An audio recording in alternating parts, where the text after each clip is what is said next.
You're gonna have to bring out.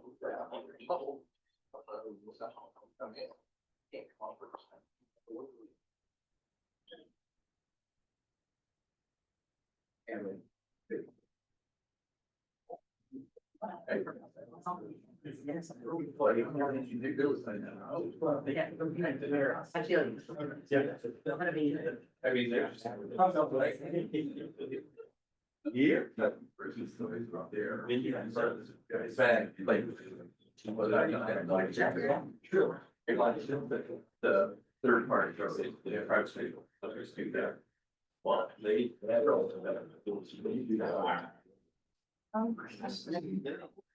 We are going to call the meeting to order for the City of St. John's City Commission.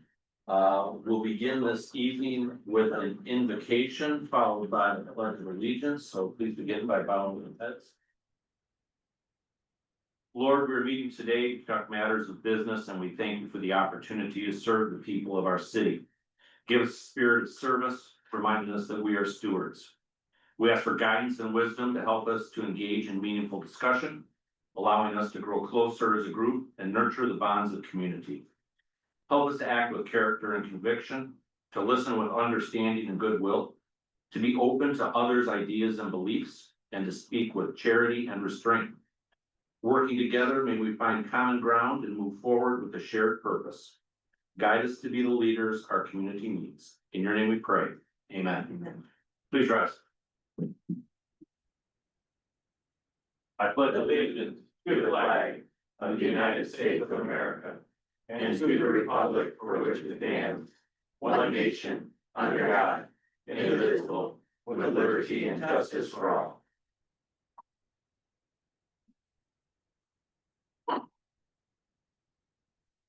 This evening, under our consent agenda, we have approval of minutes for the meeting minutes of March 24th, 2025. Receipt of warrants in the amount of $2,054,399.22. The Cintas updated uniform rental agreement. Item D is the Michigan paving and materials contract for the street millage projects. Item E is National Night Out donation request. Item F is the Green Bush Township Fire Agreement. Item G is the Bengal Township Fire Agreement. Item H is the Bingham Township Fire Agreement. Item I is the St. John's Fire Department contract with local media first due. Item J is the Fire Department exposure control plan. Item K is the Fire Department policy and standard operating guidelines manual. Our new fire chief has been pretty busy, it looks like. Item L is wastewater treatment plant software. Item M is marketing and media interlocal agreement with the St. John's Public School District. And then item N is the 25-26 street program parts. Are there any questions on the consent agenda this evening? All right. Oh, let's do J and K. Item fire exposure and draft policies. All right. Items J and K will be placed under new business.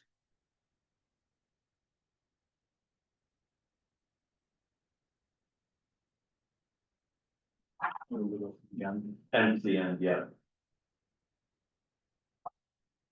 Any other items?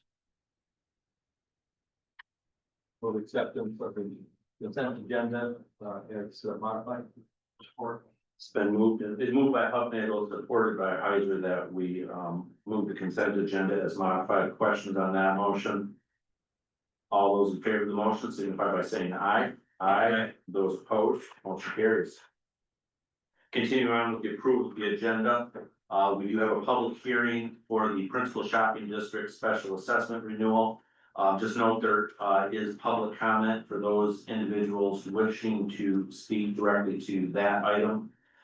We do not have any presentations listed. We'll follow that by open public comment. There are no communications this evening. Under F, old business, we will do the Principal Shopping District Special Assessment Renewal. That is resolution 20/2025. Item 2 is the Principal Shopping District Assessment Renewal, the role presentation and set public hearing resolution. It's resolution 21/2025. Under item G, new business, we have the Planning Commission vacancy appointment. Item 2, we have the DDA Downtown Main Street membership discussion. Item 3 is the Planning Commission recommendation for a special land use permit at 1201 South 127 Business Road, Red Wing Plaza. That's resolution 22/2025. Item 4 is the Planning Commission recommendation special land use for Cedar Creek Hospital. Item 5 is the development request for proposals for development of city-owned land. Item 6 is the 5th amended and restated articles of incorporation for the Clinton Area Ambulance Service Authority. Item 7, staff presentation on proposed 25-26 budget year, city commission, and set the public hearing date. Item 8 is the water and sewer rate study for the setting of 2025-26 utility rates. Item 9 is proposals for the city entrance and industrial park signs. Item 10 is the compost site approval. And then item 11 will be the fire department exposure control plan. And item 12 will be the fire department policy and standard operating procedures guide. Which would make item 13, the city manager annual job performance and contract discussion. I slipped those in there, I just noticed that, but we'll keep that as item 13. And then item 14 will be city manager comments, followed by item 15, city commission comments, followed by adjournment. Questions on the agenda? Motion to approve as amended. It's been moved by Heiser, supported by Huffnagle, that we approve the agenda as presented, or as amended, sorry. Questions on that motion? All those in favor of the motion, signify by saying aye. Aye. Those opposed, motion carries. We are now up to item B for our public hearing for the Principal Shopping District Special Assessment Renewal. I believe to open a public meeting, we do need a motion. It's been moved by Heiser, supported by Huffnagle, that we open the public hearing for the Principal Shopping District Special Assessment Renewal. Questions on that motion? All those in favor of the motion signify by saying aye. Aye. Those opposed, motion carries. I'll turn it over to Christina for just a quick introduction, and then we'll open it up for any comments pertaining just to this issue. At the March 24th meeting, we introduced the special assessment for the Principal Shopping District. So the Principal Shopping District is funded through a special assessment, and this is renewed every 3 years. So we are up for renewal on this. Tonight, we have the public hearing for that to allow for any questions related to that for the, we are looking at about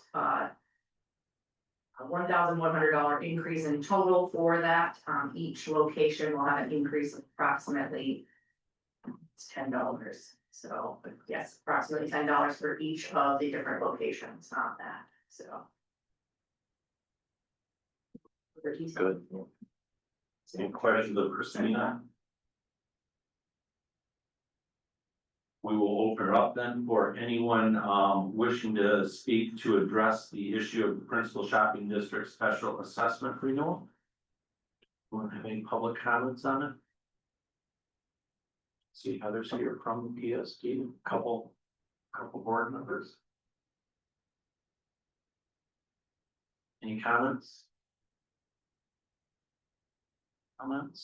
Any comments? Then a motion would be in order to close the public hearing for the Principal Shopping District Special Assessment.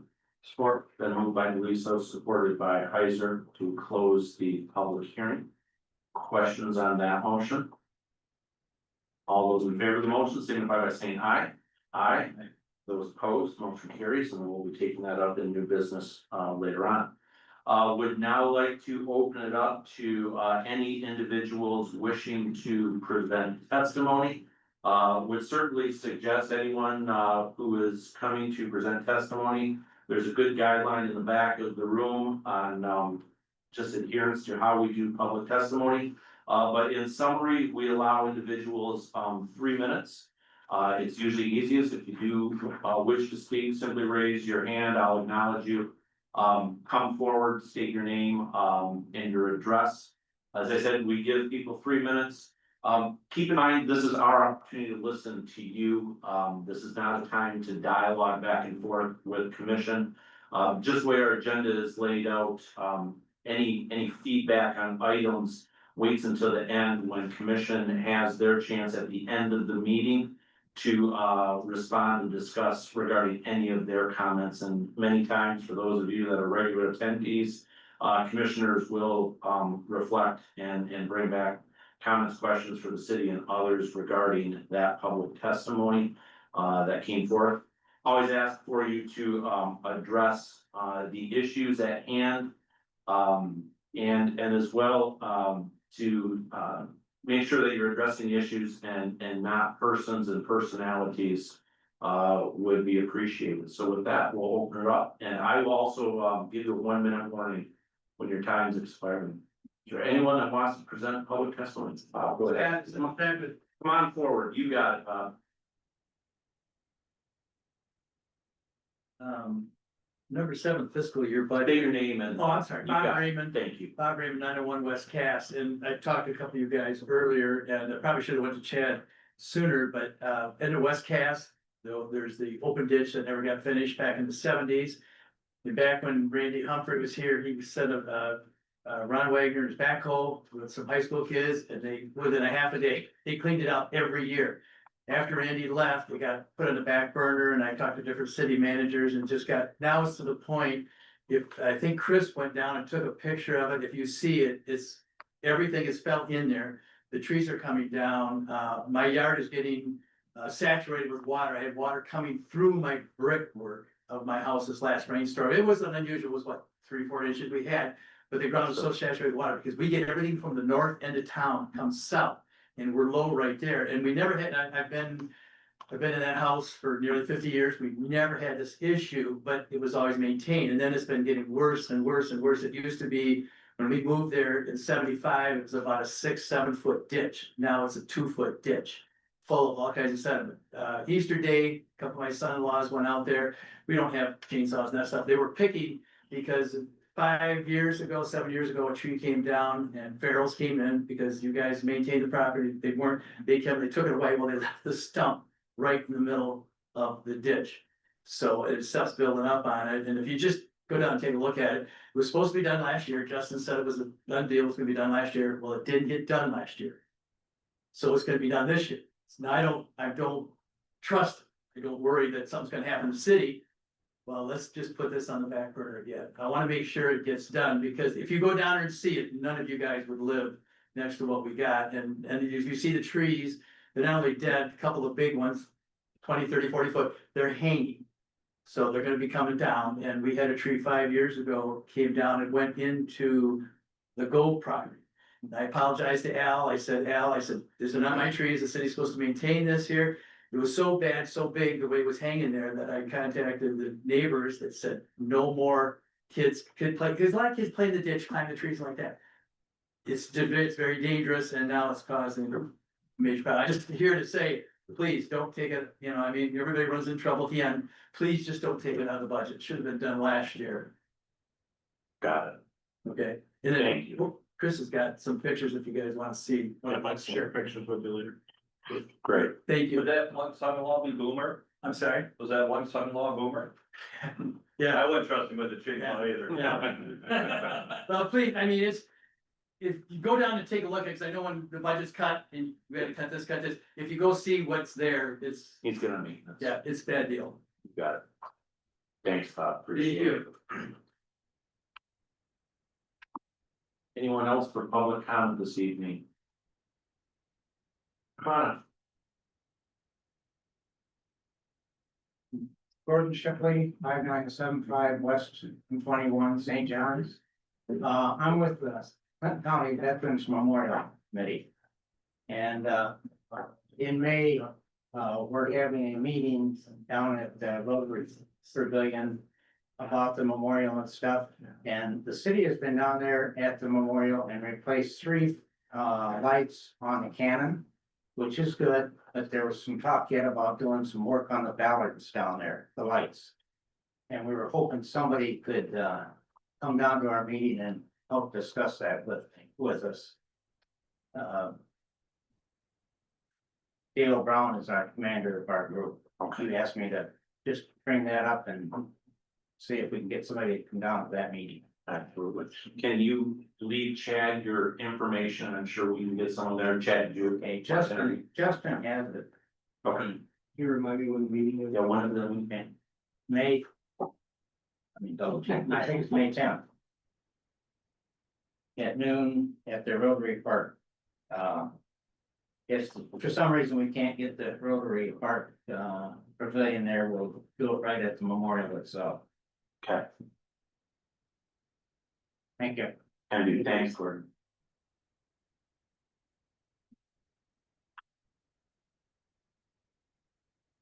Anyone else wishing?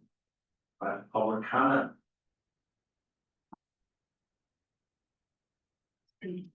If not, thank you everyone for your attendance, for sharing your thoughts and bearing with us through our meeting. We'll continue on then under old business. We'll begin with the Principal Shopping District Special Assessment Renewal.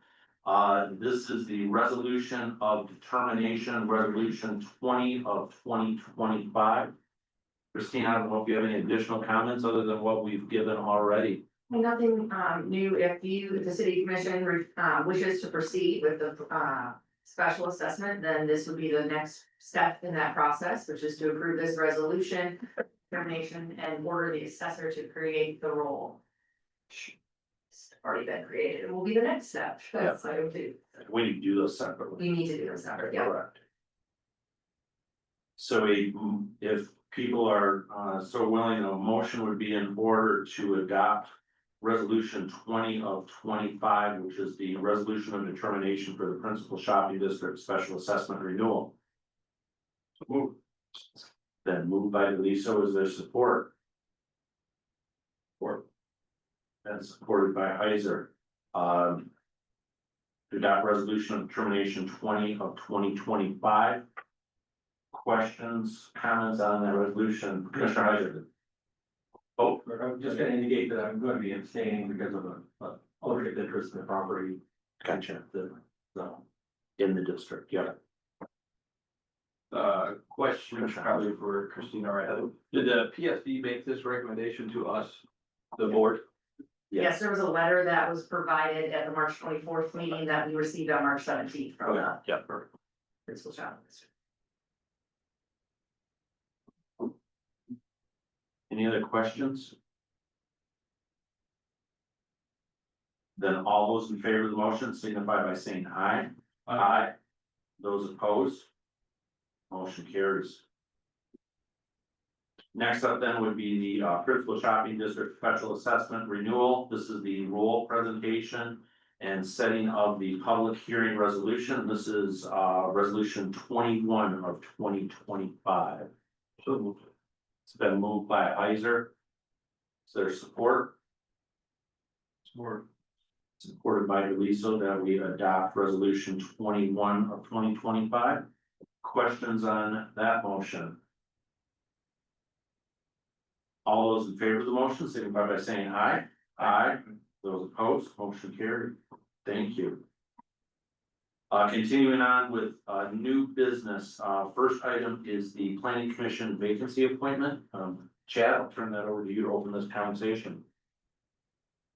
Yes, thank you, Mayor. Well, for some time, there's been a vacancy on the planning commission board, and we have received several applications, to which we received Todd Kranjak, and I'm mispronouncing that. Yep. And another application who's recently requested to be removed from consideration due to some time constraints and life busyness, I'll say. Okay. So Todd's here, and still actively would like to participate in the planning commission. We do have at times, I'll say, questions on being able to have a quorum. Maybe typically sends out an email just to ensure the fact that we do this would definitely help ensuring a higher probability of getting a quorum. And so the commission could like to discuss this with Todd and to see if the recommendation of the commission would be in order to fill that vacancy. Got it. Thank you, Chad. Yeah, I had a chance to meet with Todd. Todd has experience as a developer, did about a 2-hour tour around town. I thought he had some really interesting ideas for some of the property. Some of which the city owns, and so I think just given that skill set would be a great addition to our planning commission. Does anyone have any questions for Todd?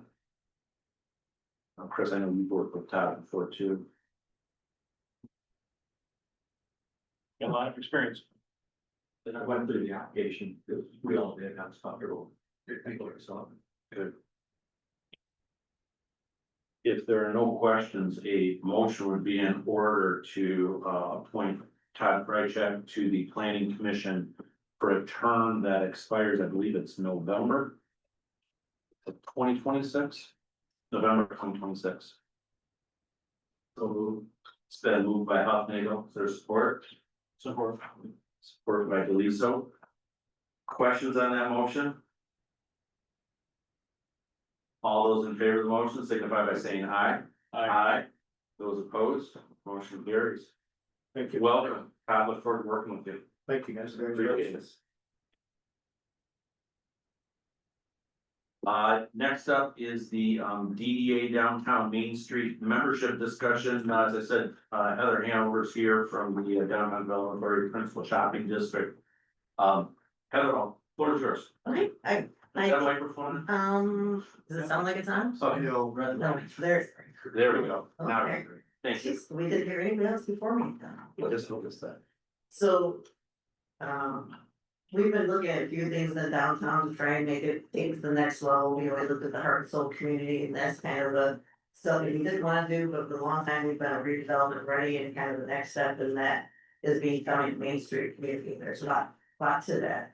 The board has looked through that, they feel a lot of positive reactions to that, but since we are a public committee of the city, and you guys need to kind of be on board, the board said, well, before we go too much further and really dive deep into it, we want the city commission to be on board with the idea of becoming the Main Street committee. So we did have a small presentation, and the mayor was there too, and Laura was our presenter, and we put some stuff in the packet, and she's here to kind of run through that real shortly with you, and then maybe if you have some questions on her, she can answer those questions for the Main Street committee better than I can. You've got it. Absolutely. It's like. Yeah, Well, Laura, if you want to come forward, as Heather said, I did have a chance, when Laura was in front of the DDA. Gathering, I think there's a lot of great opportunities here. What I appreciated about this program, well, I know one, the DDA really liked the cost of it, to get started, was certainly appreciated. But I think it's really positioned very well to deliver what you need to deliver and grow with you. There's certainly grant opportunities. But working and meeting with the DDA on occasion, I know they've been looking for some sense of direction here, and what I was excited is it really felt like it melds well with some of the direction that I've heard at DDA meetings of, how do we establish our identity? Who are we? Where are we headed? What does this larger plan? I know Chad's even talked to them at points about it. What does that look like? And it feels like the Main Street program really hits it. So go ahead, I'll let you share. Probably took some of your thunder. You're good. Well, I'm excited to be here. As Mayor said and Heather said, we had a really good meeting with the DDA board, I thought. I did turn back the presentation, compared to what I did with the DDA, but, just wanted to give you a quick overview of Main Street. I have been with state government for 27 years, and with our Main Street program since, 2003, when we launched it, so I'm doing Main Street for 23 years, also. So, Main Street was created in the late 80s because of the decline of downtowns, across the country. There are currently 45 state coordinating programs that house Main Street programs, and over 2,000 communities that are actually full-fledged Main Street programs. Main Street, next slide. Oh, sorry. You're good. Main Street is really created to attract residents and businesses, encourage local investment, and build community ownership. It's really about creating that vision that you want for your downtown. This is just a quick slide, that talks about the real impact of Main Streets across, our state. We have 22 communities that we're currently working with, and I'll talk about our levels.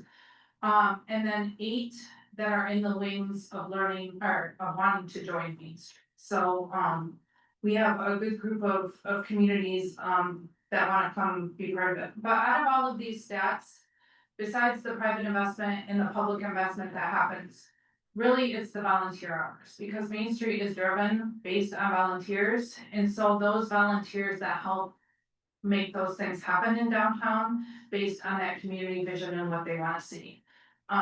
So we're really proud of all of the volunteers that do come and help with their local programs.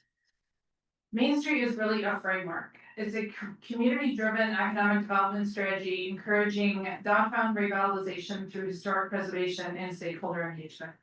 You have to want to keep the authentic character of your downtown, so that historic fabric that you have. You know, St. John's has an awesome downtown. You have the bones, we say, of what can make the community, that destination place. And then stakeholder engagement. Stakeholder engagement can be from residents to businesses, to the youth, everybody has a place within Main Street. The Main Street approach, is based off what we like to say is the community's vision along with understanding the market.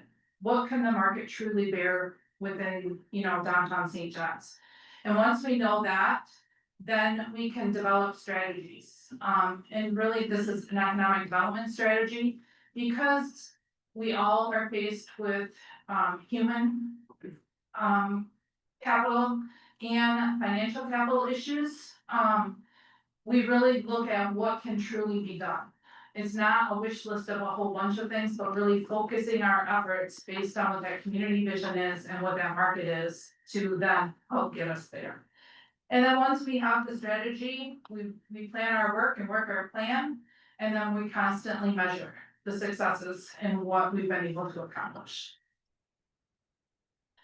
Main Street's based around the 4 points. So design is the physical characteristics of our downtowns. Organization is really looking at the volunteers and the fundraising. Promotion is looking at bringing those cash registers within our businesses and also the special events. And then economic vitality is really working with the businesses and creating that environment that you want. Here, we just quickly talk about our 4 levels. Over the last year, we've introduced the network level for communities that want access to resources, but don't want to become fully designated. And the engaged level is 1 to 3 years, and that's where communities are more serious about becoming a Main Street community, and we work with them in filling out the application, getting their ducks in a row to then apply to us. At the select level, it's a 5-year commitment by our program, and that's where you become a full-fledged Main Street program. So you'll have access to the technical assistance, our grants that we offer our Main Street communities and things like that. And then after that 5 years, we have our master level where communities can renew every other, or that every 2 years, to continue to be with Main Street. So it really is dependent upon the community and where the community's at and how far they wanna take their Main Street journey. We have had communities that have been with us for 23 years since we launched. I always tell communities it's really a different way of doing business. And that you shouldn't just look at this as, you know, a 3-year plan, a 5-year plan, a 2-year plan, but really changing that mindset and doing Main Street to its fullest potential. So at the network level, you can see what's required. It's just really completing a interest form, a community interest form. The scorecard, which I'll get into, and then submitting 2 reports to us, just along the progress of what's happening, within the community. And then the engaged level, you do those 3 things and then complete the online training series. You can attend some of our downtown forums that we have, for Main Street communities. And then, we work with you to identify what that local district may be, as part of your application. And then select level, is where you complete the application, you hire, the full-time director. You maintain an active board of directors as part of your agreement, and then have the dedicated budget, around the 4 months. And then submit monthly reports, you attend our workshops, national conference. And then, we also work with our communities to go through, the accreditation standards set by national. And then the master level is, the same thing. Is maintaining. So really the value of Main Street is that it's a proven framework, that communities use. It's not a cookie cutter approach. It's really the communities adopting it and using it the way they wanna do it. It increases foot traffic and local spending within the district. It proactively manages the market rather than the external forces. So you're really determining what you want for your downtown, and to see. Access to support and tailored technical assistance and outside experts. Access to, the national framework or network of communities and resources. And then, it really cultivates that sense of pride and belonging. It also drives economic growth, through the businesses and attracting the investment that you do wanna see downtown. So Main Street is really a technical assistance program. That's what we provide our communities. Here's just a small sample of the technical assistance, branding, communication plan, business recruitment, retail merchandising, small business support. You'll see a lot geared toward businesses. And then these are our 2 grant programs, Match on Main, which also if you're RRC, part of RRC, then you have access to that. But the vibrancy grant is specifically for Main Street communities, and that is for, creating vibrancy in your downtown, and it can be done in a number of ways. I have some examples here. So just wanted to highlight some of the technical assistance. This is Roger City. When they came into the program, one of their number 1 things was to get branding for them. And so we hired a consultant to develop a brand. And so they did wayfinding signs, banners, they did umbrellas, in some of their public spaces, with their brand, and has made a huge difference, in Roger City. We also provide market snapshot data to all of our communities every other year. We work with a consultant to pull this data, and then we put it in this nice little format so that each community can use this. Not only to talk about sponsorships, but also to communicate with their businesses on the market and what those trends are. With that leakage and surpluses within the community. can give businesses ideas of different products that maybe they wanna offer based on what that leakage and surplus is and things like that. So this has been, a big hit within our communities that we provide. We, also do, business recruitment, test primer, where we work with our communities to identify through their market data, something that may be missing downtown.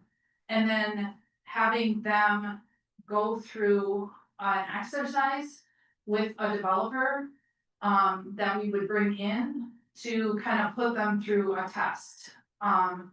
So that they can have that experience on, the exercise versus a prospect coming in and wanting to locate in downtown. So the developer that we bring in, gives them feedback that they did really well, what they could do better to help sell the whatever, you know, if it's a fine dining or if it's, a shoe store, whatever it may be within the community, the developer plays their role. So these are just some cut sheets that, Sheboygan has created based through that service, to get the types of businesses that they want.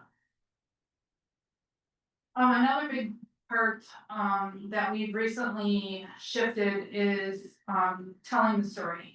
Both, you know, at Michigan Main Street, but also within our local communities, and that's telling the story of the program, but also the businesses. And so this is just a sample of, a piece that we work with a consultant on, in helping tell the story for Sault Ste. Marie.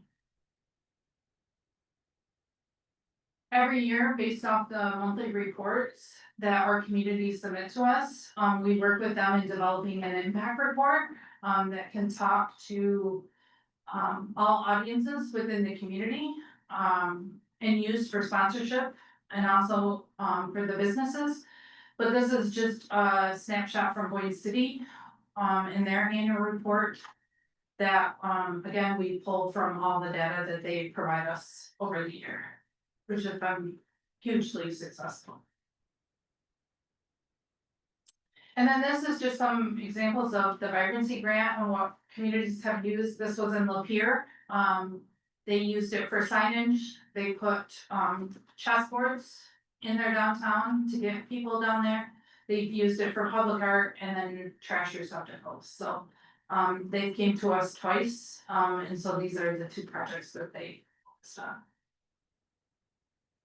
And then our Downtown Solution Center, we really heard from communities, not only in Michigan, but across the country, with Main Street, that it would be helpful to have resources available. And so we broke it out into 8 categories, based on the 4 points. And so this is our Solution Center, and the next slide. This is, an example of a scorecard within that Solution Center, and so this is the one thing that we talked with the DDA about is going through those 8 categories and filling out the scorecard.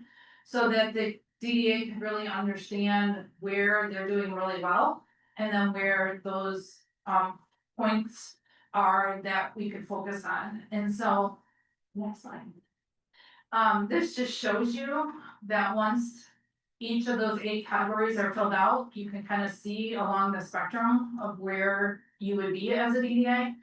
And then we can kind of go from there to help fill in the resources and things necessary to help continue you across the spectrum.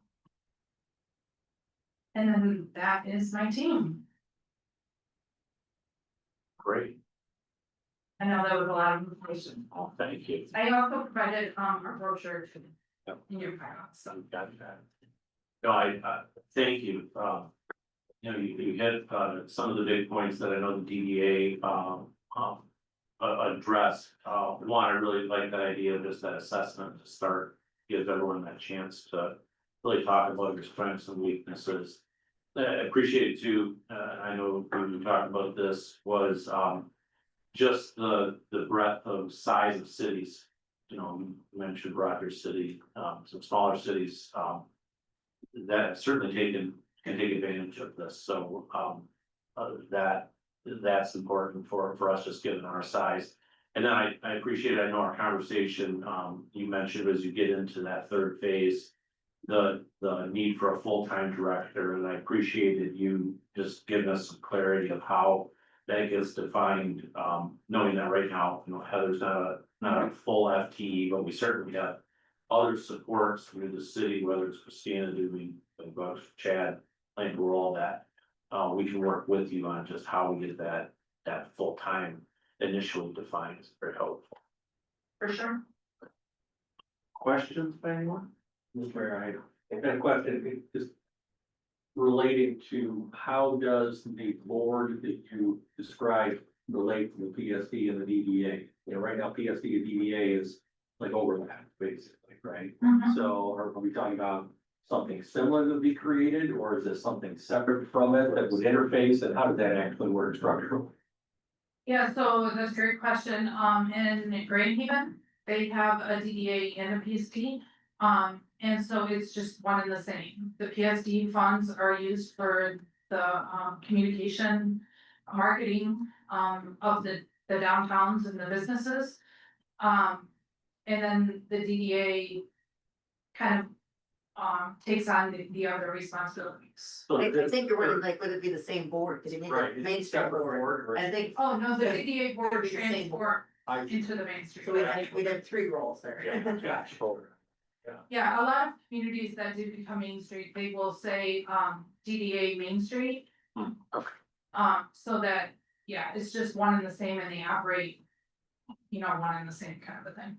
Well, understanding that you still have the fiduciary responsibility of the DDA.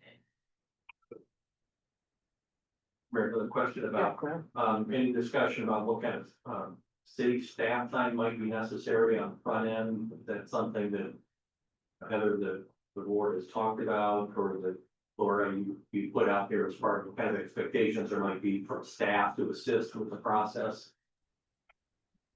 What I've seen as far as part of the application, we do require, building a business inventory. And so usually the city staff help with that, or the assessor's office, so that might be, but no, usually it can be divided and conquered. We don't encourage just one person to work on this. We really want the buy-in from the community, and the businesses to be involved. And so if you divide and conquer, you're gonna be more successful than just one person taking that. Okay.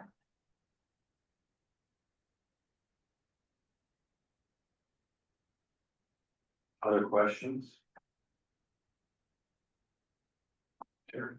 We'll let you, actually, if you want to off the record, that. Okay, off the record. I saw on slide 10, you had a picture from Old Town Cesar Chavez looking west that speaks Pablos. Is this the organization that was formerly Main Street USA and having Old Town maybe a decade ago? Yeah, so that was Lisk back Okay. then, but yes, Old Town is still part of our program. Okay, can you give some color on what you've done specifically with Old Town, Roses and Dorms, and then maybe afterwards give these guys some photos into, people that you've helped in other cities as well, so they can have Roses and Dorms. Because I think Old Town should be a success story. Oh, absolutely. Yeah, and Old Town's been, a Great American Main Street Award winner. So yeah, they've reached the top of the top, at the national level. Old Town has, just like any other program or community or district, we have 3 districts in Detroit that we work with too. You have your ebbs and flows, right? You know, staff leaves, you know, turnover, and then you take 3 steps back and then you gotta work yourself up, or board turnover happens, like, it's just like any other thing.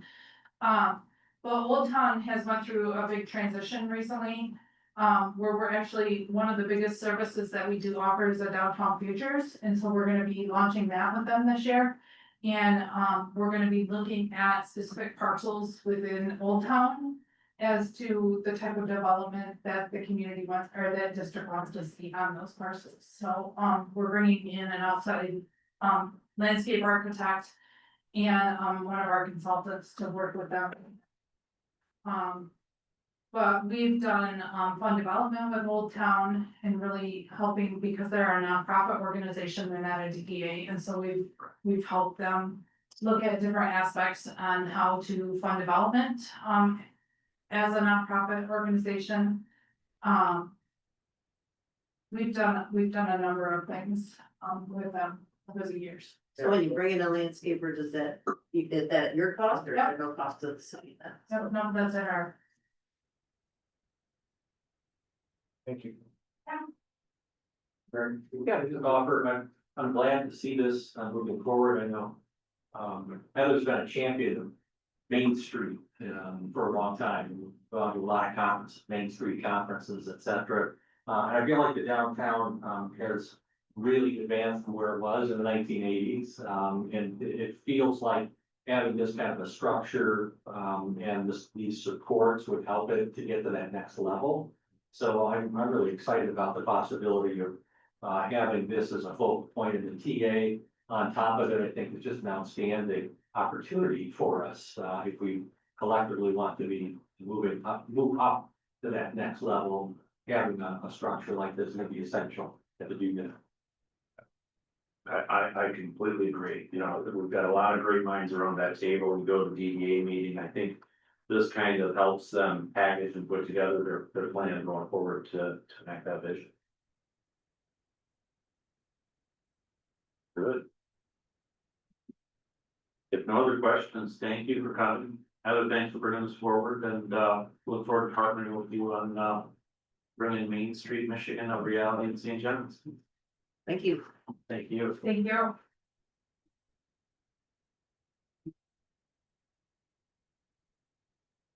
Continuing on, item 3 is the planning commission recommendation for the special land use at 1201 South US 127 Business Road, known as Red Wing Plaza. For many of you might not know, that's also known as the Wheel Inn. In a former life, we have resolution 22 of 2025 coming for it. If you have any comment to begin. Yeah, we do have, Chris Court online. Yeah. Remote in, but, this had some, very good discussion at the planning commission. It's a, exciting development, for the Wheel Inn, and I will, pass this baton off to Chris to be able to provide a short, introduction and then be able to address any questions the commission has. Good evening, everyone. The redevelopment of the old Wheel Inn is supposed to be a multi-tenant commercial building. The special use permit is specifically for the drive-through portion. The other proposed uses are all permitted by right. The planning commission did table the site plan for further discussion, but recommended approval of the special use upon determining that this is an appropriate site for a drive-through and that the drive-through will be able to meet all requirements of the zoning ordinance. So the recommendation from the planning commission is for the city commission to approve this special use permit. Excellent. Yeah, thanks, Chris. Commissioner Huffnagel, you were there as well. You may have additional comments, but as Chris said, there were just a couple questions remaining on the site plan, which will be coming back to planning commission, ultimately back to this body. But this is just for the drive-through, and we had considerable conversation just about the entrance and exits into that property to make sure that the traffic flow through that lot was going to be sufficient and not cause any issues up there. I don't know, Commissioner Huffnagel, do you have any additional comments on that? You touched on it. We want to make sure that it's a safe layout and design there. It definitely feels like that parcel is conducive for its intended use of drive-through. So I didn't see potential issues with that. I think the planning commission supported that of us moving forward. Correct. Any questions for Chris or team? Go ahead. Go ahead. Go ahead. I just wanted to thank you, Commissioner Heiser, just wanted to provide clarification that the site plan was not approved at the planning commission level. There were some site details that the planning commission did want to receive further details of. But I believe there were not red flags, they were just more details associated with ingress and egress, site access, and issues associated with that. So this was recommended to kind of go along as a parallel track, receive this approval as a special land use permit, as Chris already noted. And then the other component of this, which would be the site plan approval, would go back to the planning commission level, and then presumably, if all things were commented on and addressed at that level by the developer, that would presumably be approved accordingly. Yeah. Thank you. Commissioner Heisen. Well, I guess what were a couple of the site plan issues that they had? You know, there was a handful of some of the smaller things, the landscaping, I think we resolved the sidewalk issue. There was a question on the north side of that property, the boundary fence, was another piece. But we were really looking, primarily at the flow around that parking lot. We're comfortable, we know the one spot's going to be a restaurant, hence the drive-through. There's really no tenants, other than, what was expressed at the planning commission for that one site. We don't know who are going to the other two sites, but we felt comfortable we had the adequate parking there already existing. Chad, was there anything else on that? I think, and correct me if I'm wrong, there was also some concerns about site circulation and Yeah. ingress from Scott Road. There was a lack of detail of the driveways and to be able to permit the planning commission and staff members from Mechanic and from the city to fully understand how traffic was gonna pull into that site during peak queue lengths from the drive-in. And so we wanted to see that before that was officially approved. Ergo, the reason why the planning commission requested to be brought back with further details provided from drawings. I would agree with that as well. And I just, as a broader point, the question before the commission when it comes to a special use permit is this an appropriate place to have a drive-through? And the planning commission found that it is, because there are not nearby land uses that could be negatively impacted by things like stacking vehicles or microphones or flashing lights or things of that nature. And it is the site plan portion where we're going to dive into the details of circulation, which, as Mayor Zerka and City Manager Campbell said, there are still significant concerns about because of the lack of detail. I'm confident that once we have more detail and the applicant has thought it through more, we can get there. But that was the big concern, I think, that resulted in a tabling rather than a conditional approval of this particular application. And we're slated to meet with next week. Next week, I think. Next week, the week after. Get my dates right. Week 2 after, weeks, but so, yes. Yeah. So we knew we had to have this approval anyway, so we said, let's go rock. Well, I mean, you talked about sidewalks there, I mean, we put in that nice new sidewalk on that side, are we looking to have I'll say a sidewalk on 27 that goes nowhere? No, we looked at that because that was part of what we talked about too. Long range is really thinking about where that business route comes through and knowing at some point we're probably going to readjust the layout of that road too. So we opted not to, knowing that backside had that. I was gonna say the backside has it, and then I'll say the west side has a lot of sidewalks. Yeah, not connected, where it would just seem Part of the parking lot. Yeah. it'd be better, just traffic flow and people not walking in between. You keep going, that's what I'll say to the back. Yeah. So, That was our thought too.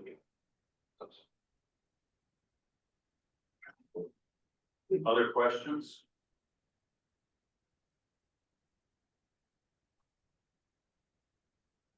Seeing none, a motion would be in order to adopt resolution 22 of 2025 for special land use at 1201 South US 127 Business Road also known as Red Wing Plaza, it's the property.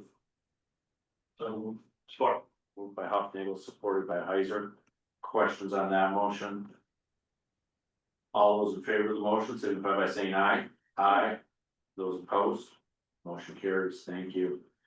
Continuing on, item 4 is the recommendation for special land use at Cedar Creek Hospital, 101 South Townsend Road. I'll turn that over to Chad and, now we see Chris up here. Great. Chris, you can go ahead and take it away. Sure. I can kind of see myself. I'm larger than life in there. Wow. Aren't you? So this special use application is for the expansion of Cedar Creek Hospital. It's actually a very similar application to one that Cedar Creek had put in for their previous expansion a few years ago, which some on the commission may remember. This adds a number of new rooms, about 8,000 square feet worth, to the hospital. Because the hospital is a special use, every time it expands, it needs an amendment to its previous special use approval. At the Planning Commission, the site plan was granted a conditional approval. McKenna has been working with the applicant on clearing the conditions. We're not 100% finished with those yet. We do need a resubmission from the applicant. However, as with the drive-through in the previous, the question here is the expanded hospital appropriate given its surroundings? The Planning Commission recommended that yes, it is.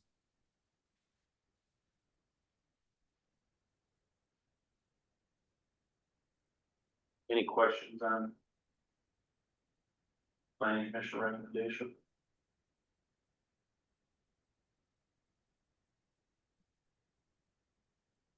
Seeing none, a motion would be in order to adopt resolution 23 of 2025 for the special land use at Cedar Creek Hospital at 101 West Townsend Road.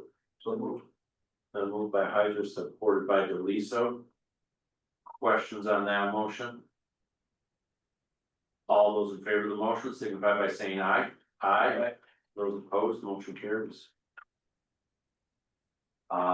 Next up, redevelopment request for the RFP for the development of city-owned land. Chad, I'll let you start, and Chris is on here as well. Yes, thank you, Mayor. You recall, this has been percolating for quite some time. We received some direction from the commission with regards to the architecture of the RFP for the development of the city-owned property on West Townsend.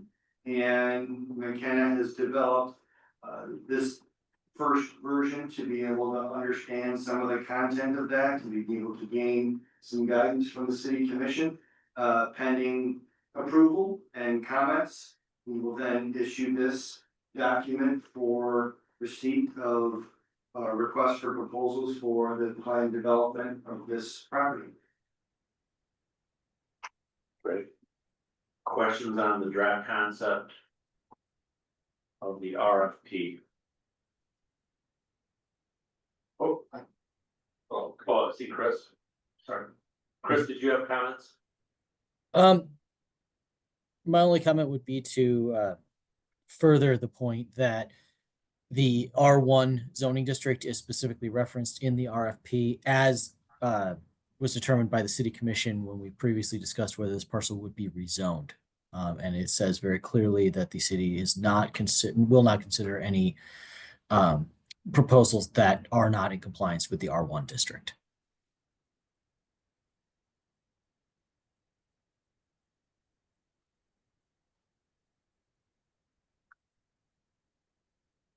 Any questions, comments?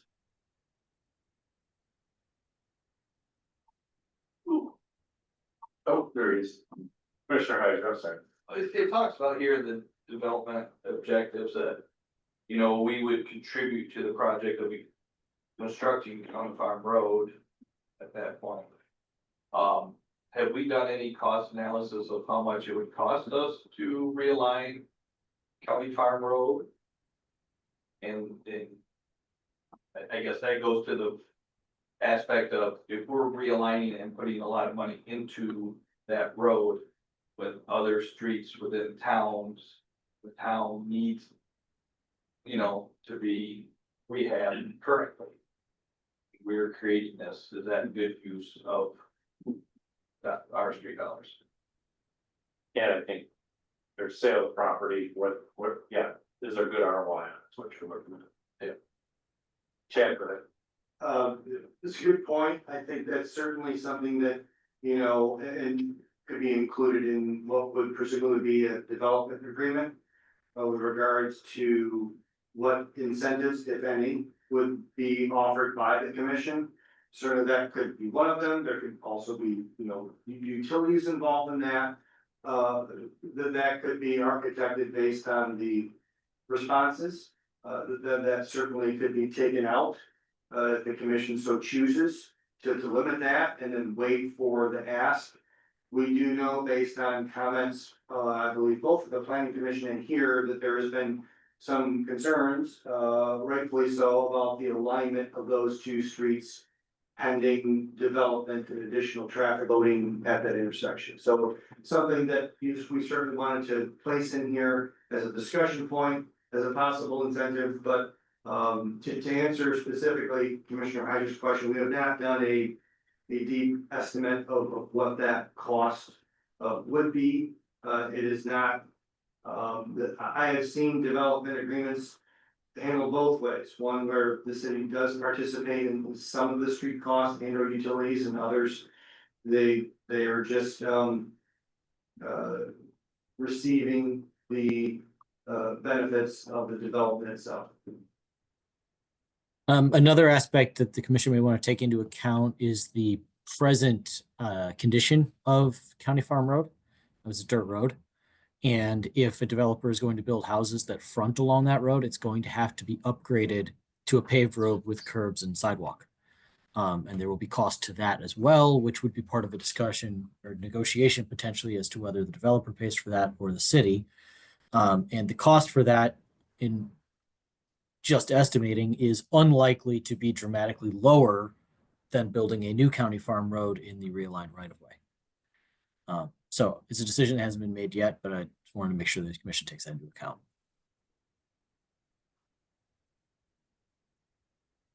I would just piggyback on that question. That I'm not always a fan of including will. The idea of the possibility of us negotiating that, I think makes more sense than describing it in the RFP itself, because it does set the expectation that we would have involvement in it and contributing to it, but I don't necessarily think that that is something that we want to obligate ourselves to until we actually knew what the project was and what potential benefits there might be, and if it works to our advantage to actually be a party to that. Well, shift from will to may, I think is what's being suggested there. We could do that. No objection.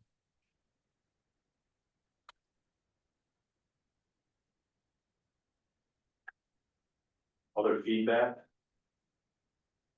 I guess Commissioner Hyder said, just knowing we're moving forward with this, being ready to get some specs regarding what that cost would look like. Of course, this is gonna be open competitive, and this is just soliciting the ideas to come back with the pricing, and I'm sure Commissioner Heiser will be looking at that point to make the decision as to whether or not we move forward with a potential buyer.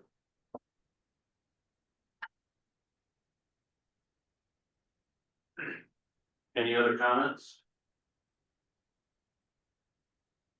Seeing none, a motion would be in order to direct staff to finalize the RFP and submit it for distribution for the development community.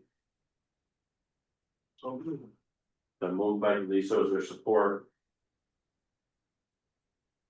Or doesn't the amended language With the, yeah, do we need specifically in the motion?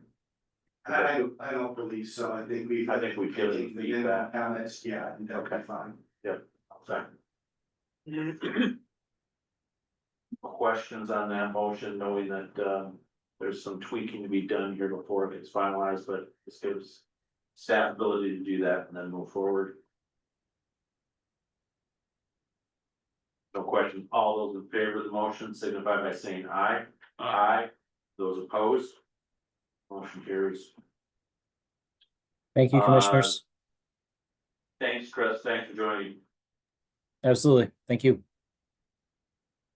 Next up, we have the fifth amended and restated articles of incorporation for the Clinton Area Ambulance Service Authority.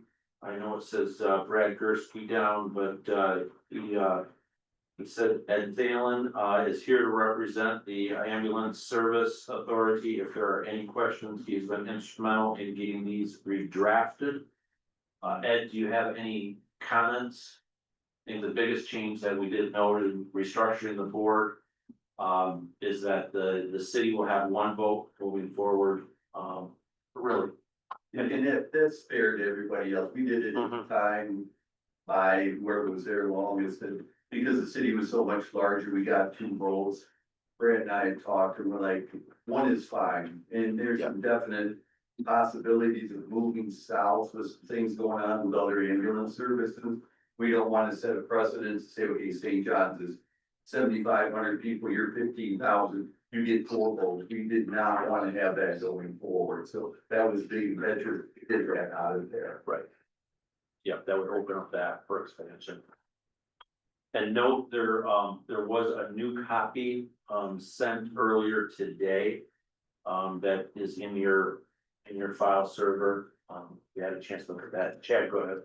Yeah, thank you, Mayor. I was just gonna detail the very small changes that, Mr. Thalen has submitted, on page 4 under Article 8. There was a recommendation to strike, 14 member and just say, and governed by a board.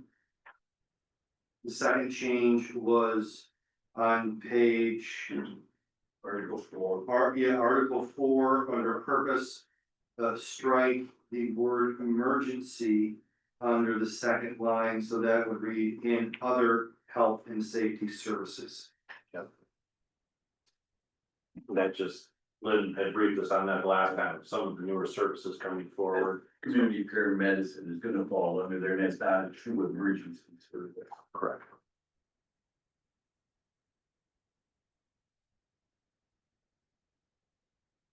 Any questions on the articles of incorporation or questions for Ed? Mr. Mayor, is this something that council has reviewed or should have reviewed? Looking over, I think we'll get to that. Go ahead, Sorry, Courtney, go ahead. I reviewed it as part of my preparation for today's meeting, and I know that it was also reviewed by, my counsel at the firm, so I believe that there's no concerns raised. Thank you. Go ahead. Check. I guess I would only state that I spoke with Commissioner Gursky earlier. Typically, when articles of, incorporation are amended that refer to secondary documents, that those documents are also presented at that point in time. During the attorney review, there were several comments, referring to this subsequent document that is being drafted as we speak, that being the bylaws. Right. There is a little vagueness as it pertains to that baton handoff between the current document that then refers to the bylaws, which have not been created yet. I spoke with Commissioner Gursky. I don't believe those issues are concerning, but I just wanted to point that out to the commission, that there's this interim period that the bylaws have not been completed yet. He indicated that those were hopefully gonna be done in 2 to 3-ish months. Yeah, we hope to have this done by June, no later than July of this year. But Act 57 and 40 can help us. I think they changed 3-4 years ago that allow a lot of things to come out of Article and go to bylaws. And that way, if we do need to change bylaws, we don't need to go back to our 14, 15 and units of government. We can handle those internally. Bylaws are under your purview, not all the municipalities. Yeah, I just wanted to point out that there's kind of a lag in that document. And the representatives of the city of St. John's will presumably be engaged in the adoption of those, some of which the onus and references are now removed from the articles of incorporation placed in the bylaws. So if there was no concerns over those within the document by the commission, then certainly it would be warranting support.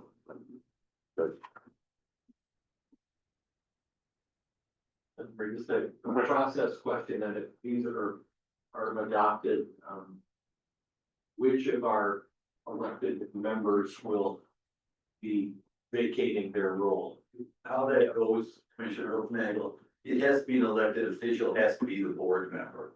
Now, in their stead, if they cannot come to a meeting, they can designate a non-elected person from that municipality to vote on a municipality's behalf. And so I can vote if Brad's not there, I can vote his absence. So we have two people now that are currently. We have two now, and we're gonna go to one vote. We'll keep, for now, we'll keep our two people on that board, so we can one vote. But it'll be the elected official based on Yes, articles, it has to be. bylaws. It has to be the elected official. Yeah, great. That gets to the. Oh, I get to stay. I try to get out. I really tried. So.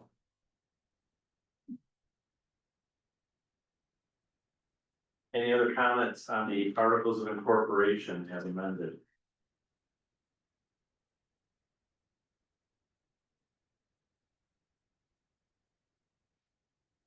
Seeing none, a motion would be in order to approve the articles as presented. With all the changes. With all changes, yeah. So. Been moved by Heiser, supported by Uppenagel to approve the amended bylaws. Questions on that motion? All those in favor of the motion signify by saying aye. Aye. Aye. Those opposed, motion carries. We are now up to the presentation of the 25-26 fiscal year budget.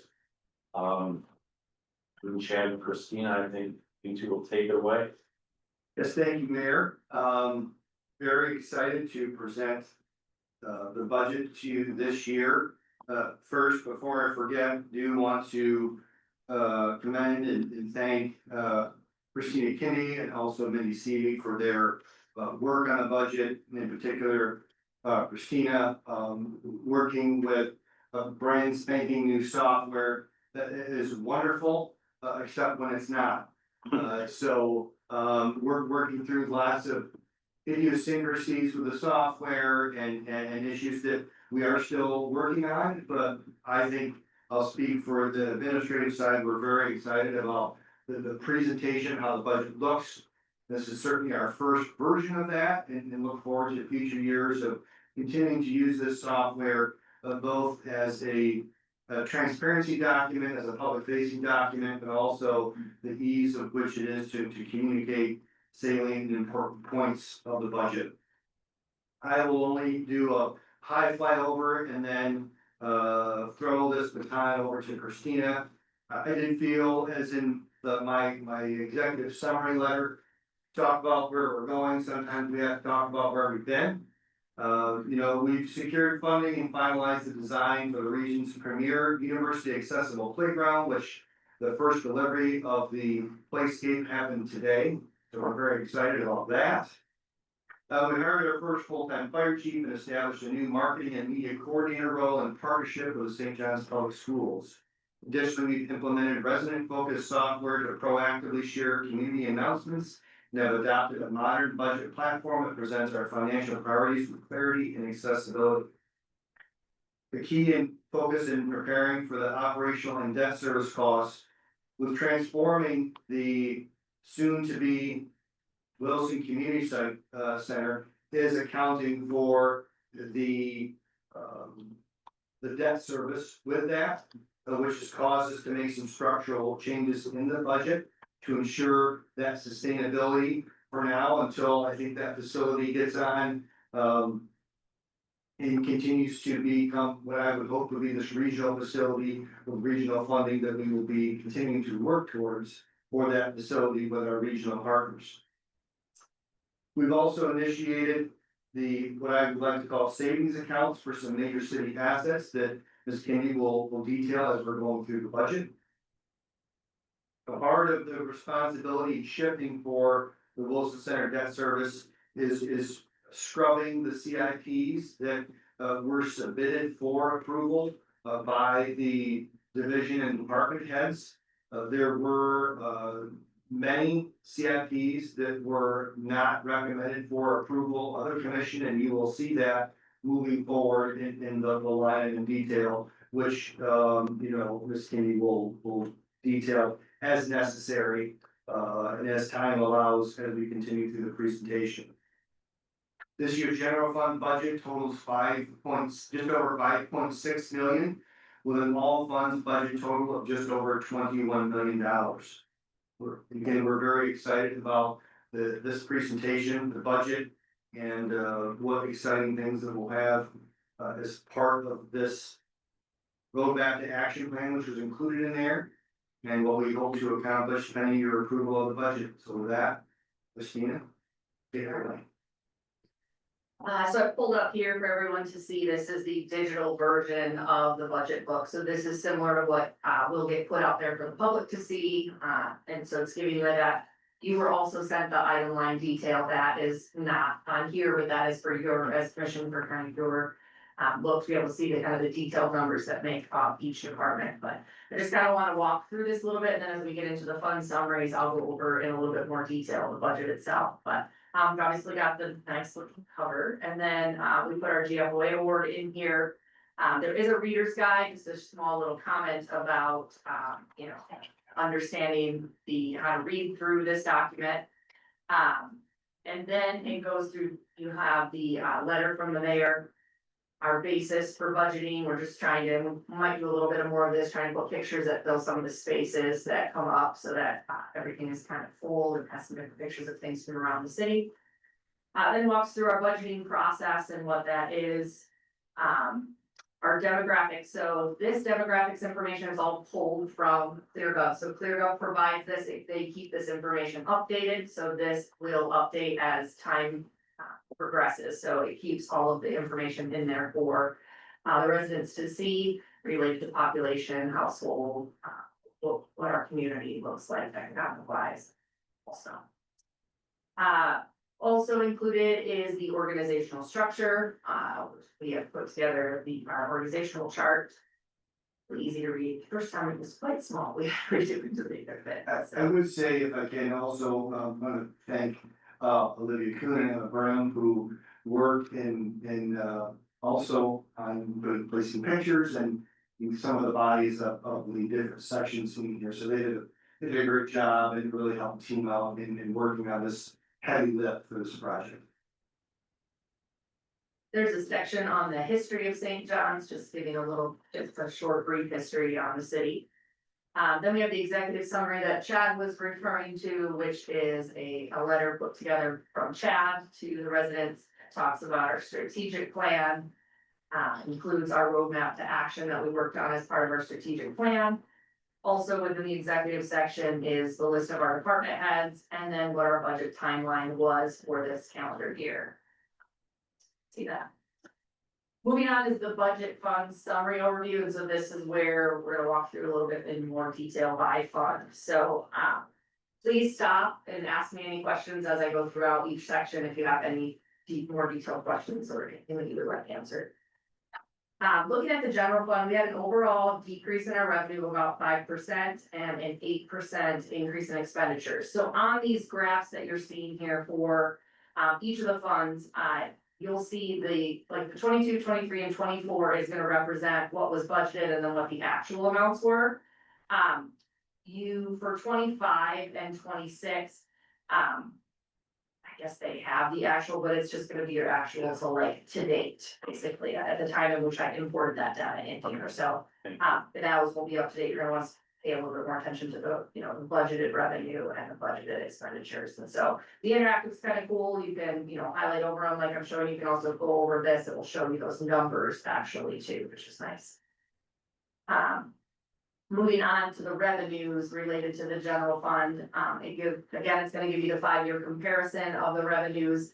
Years 22, 23, and 24 are our actuals, year 25 and 26 are our budget, so 25 is the amended budget and 26 is our recommended budget.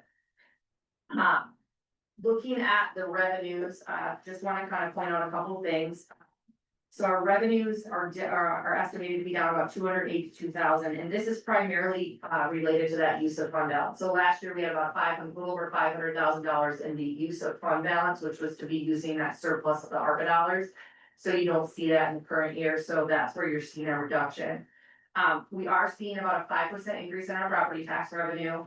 And our revenue sharing is just kind of hanging out right around the same amount, so that isn't increasing, but there isn't decrease, I think it's net of estimate is about $700 increase. Our admin expenses, we did have MGT complete our cost allocation plan, just like we have in the past, and those admin expenses coming into the general fund increased about 18%, so.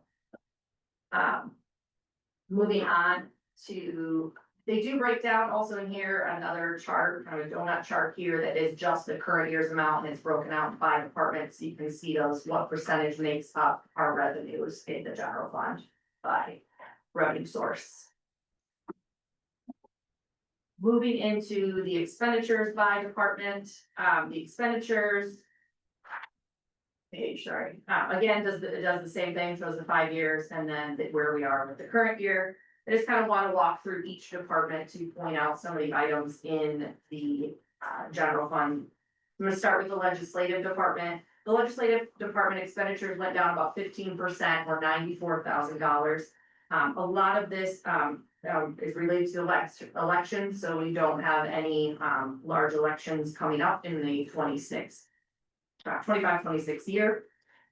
In our communications contract, you will see there is nothing in the budget for communications contract. So with the change to having a new marketing and media coordinator, we have removed any contract with King Media for the 25-26 year. Our contract. Christine, do you want questions as we go through this? Yeah, you can just interrupt me. I want to. Can you go back? You mentioned an 18% increase in admin fees.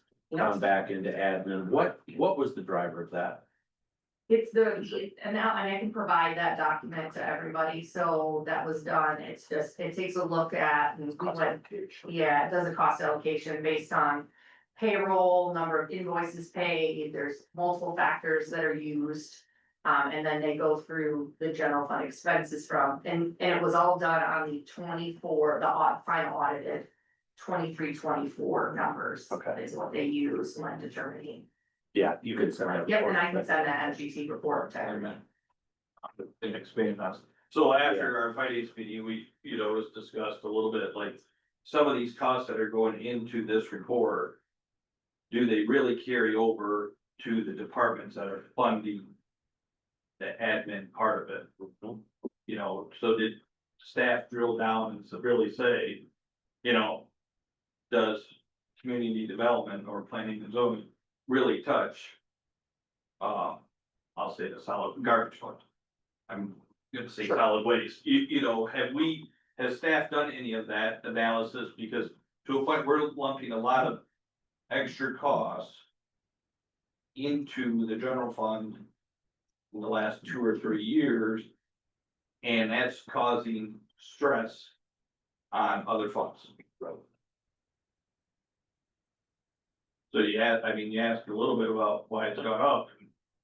Yeah, and is it fair? I think is what you're probably starting to get at is, does the amount correspond with the level of effort that's going in? Knowing that the funds certainly need to pay a share, but is it, Right. indirect cost is a right? Should water and sewer be paying for elections?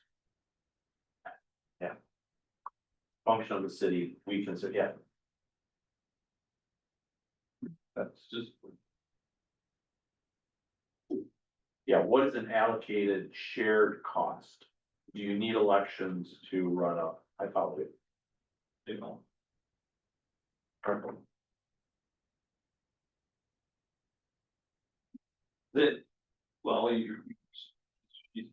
that can media. So like what was budgeted for King Media in the current year and what is budgeted for our communication person going forward? So King Media in the prior year, the contract, if I believe off the top of my head, was about $55,000, plus we had special projects for Fantasy Forest, which was. If I, again, these are round numbers, everyone, like I'm guessing, because I get help with these sometimes, so. There was special projects for Fantasy Forest, let's say around $10,000, and then there's special projects for the Wilson Center, so. I would say the contract overall ranged around 65-ish to $70,000 in total is what we ended up paying out to them. Round, high end 80. I'm- High end 80, I'm just, but and the original locking, contract I'm was not less locking than you that. down to a certain number, right, 8. But I believe we've tried to maintain, I don't think our costs aren't growing up. We've tried to, actually transition. Chad, you want to jump in? You're talking about the King Media Yeah. contract, and that was part of the architecture of, the partnership with the school district. Sharing that, the 20%, shared with them as was presented when the job came up. To kind of support that with the reduction of the King Media contract. We had thought prior to assembling what I would call the final budget numbers, that we might recommend keeping a small size contract with King Media.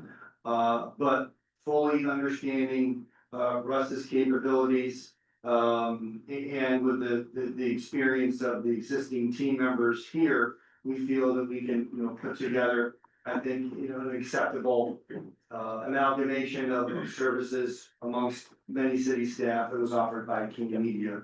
We need to tighten the belt. Yeah, So how much are we into for Russ? we are into Russ for just over, fully burdened, is approximately $80,000, including benefits. And of that, the school district is, at this point in time, up through June 30th, are sharing in those costs at a rate of 20%. They will provide us guidance on that moving forward.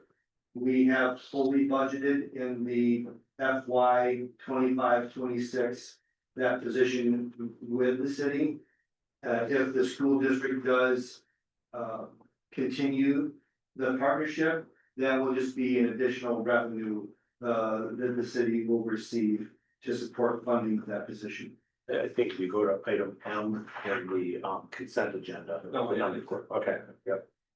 So when's the school gonna take up this contract? they are gonna take it up, they said after the bond proposal, so I'm guessing they're doing me, but. They have approved the current contract, and then, it's my understanding that hopefully in the June meeting that they will provide guidance on it. Their budget, I believe, gets approved in the June meeting. I do want to mention the several things that I forgot to cover. I'm trying to keep this short, so I'll cover it very quickly. There were, as Commissioner Heiser pointed out, some CIP additions that were added after the CIP meeting that was held earlier this year. Those are the power unit truck hoist, the power washer, and the front end loader with the grapple. Those being 24,000, 20,000, and 25,000 accordingly. Those were scrubbed and seen as necessary purchases after the CIP meeting. I apologize that those were not brought up prior to that meeting, but certainly the truck hoist is necessary, as in the email I distributed earlier today, because of the additional weight of the fire apparatus to be worked on with that. The power washer, our current power washer is over 20 years old and is having problems getting parts. And then the front end loader with the grapple will be assisting with brush cleanup and pickups, that is becoming, problematic with staffing and will increase our productivity, accordingly. There's also, it's not a CIP, but I do want to mention there are rail car improvements that we're hopefully gonna leverage monies for that. With the hopes of getting a grant to add to the sale of the 2 cars. And then improve and make safe the remaining 2 rail cars down there, hopefully yet this year. I did also want to point out, we are using, a significant portion of the Act 51 balance in road improvements. A large chunk of that is devoted towards the downtown projects, which we have detailed with the commission before. We just talked about the King project. And as several of the commissioners pointed out, the AmeriCorps program funding is coming to a close. We had anticipated the recommendation of bringing our current AmeriCorps staff member on board to a part-time position. And that is also recommended in the budget. Also in the budget is the wage study that was discussed prior. And the funding for parking lots 5A and 5B that I can detail if the commission so chooses. Christina, I'll turn it back over, I think.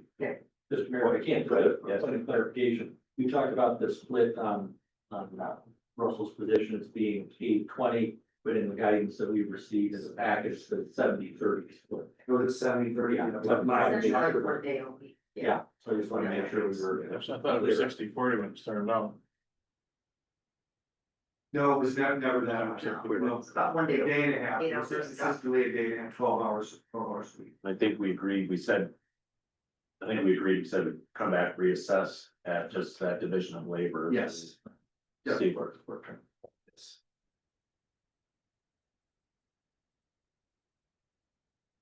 Another decrease in the legislative department is the McKenna contract, so, you'll see when you look at the requested budget, what we were given originally from McKenna was significantly higher. We have decreased that by, and it's a decrease of about $55,000 from last year. That is primarily due to Ken no longer being here for the rental program, so that is his time that he spent on the rental program doing, his, code inspections, all of that will be taken over by the fire chief, so that reduction of the 55,000 you'll see there. How much was Ken's time allocated to, dollar wise, do you remember? His current, it was like 45, I think, in the current year for the rental, and then there was a portion also, I don't know what it was, for the code and zoning. So.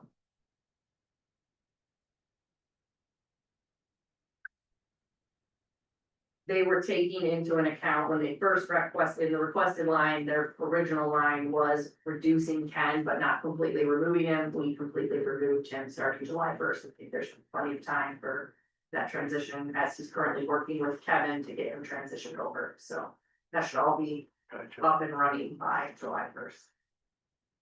The other thing you'll see in the legislative is $20,000, which is allocated towards the wage and salary survey that was requested by the city commission. So we put that as a placeholder until we get the RFPs back.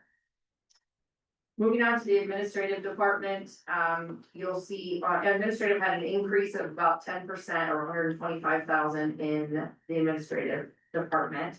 That's primarily related to those new positions, so our grant writer and then the marketing position both show up in that administrative salaries line, so that's why you're seeing most of that increase is related to that current year.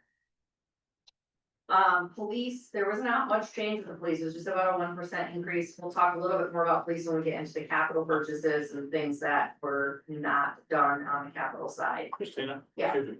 Where are we seeing these 1% increases? I'm only seeing, I'm looking at page 27. I'm not seeing the dollar amounts over the last year. You should have had it back. You're looking at the detail. I'm just giving detail related to that. That is not shown on here, so that's gonna be in your line item detail, so. At the end, Yeah. Yeah, I'm not gonna go over the line by line detail, that's for you, so I'm just summarizing some data here, yeah. There is a summary by department on page 28. It shows FY 25 amended and then FY 26 budgeted, so, there's a rough comparison Yeah, there. I can look to see if there's a way to put in a change on there, I'm not sure. He's referring to. He's referring to right here, it shows you fiscal year 25 amended and this budget, so that's the changes I'm talking about related to each of these departments here.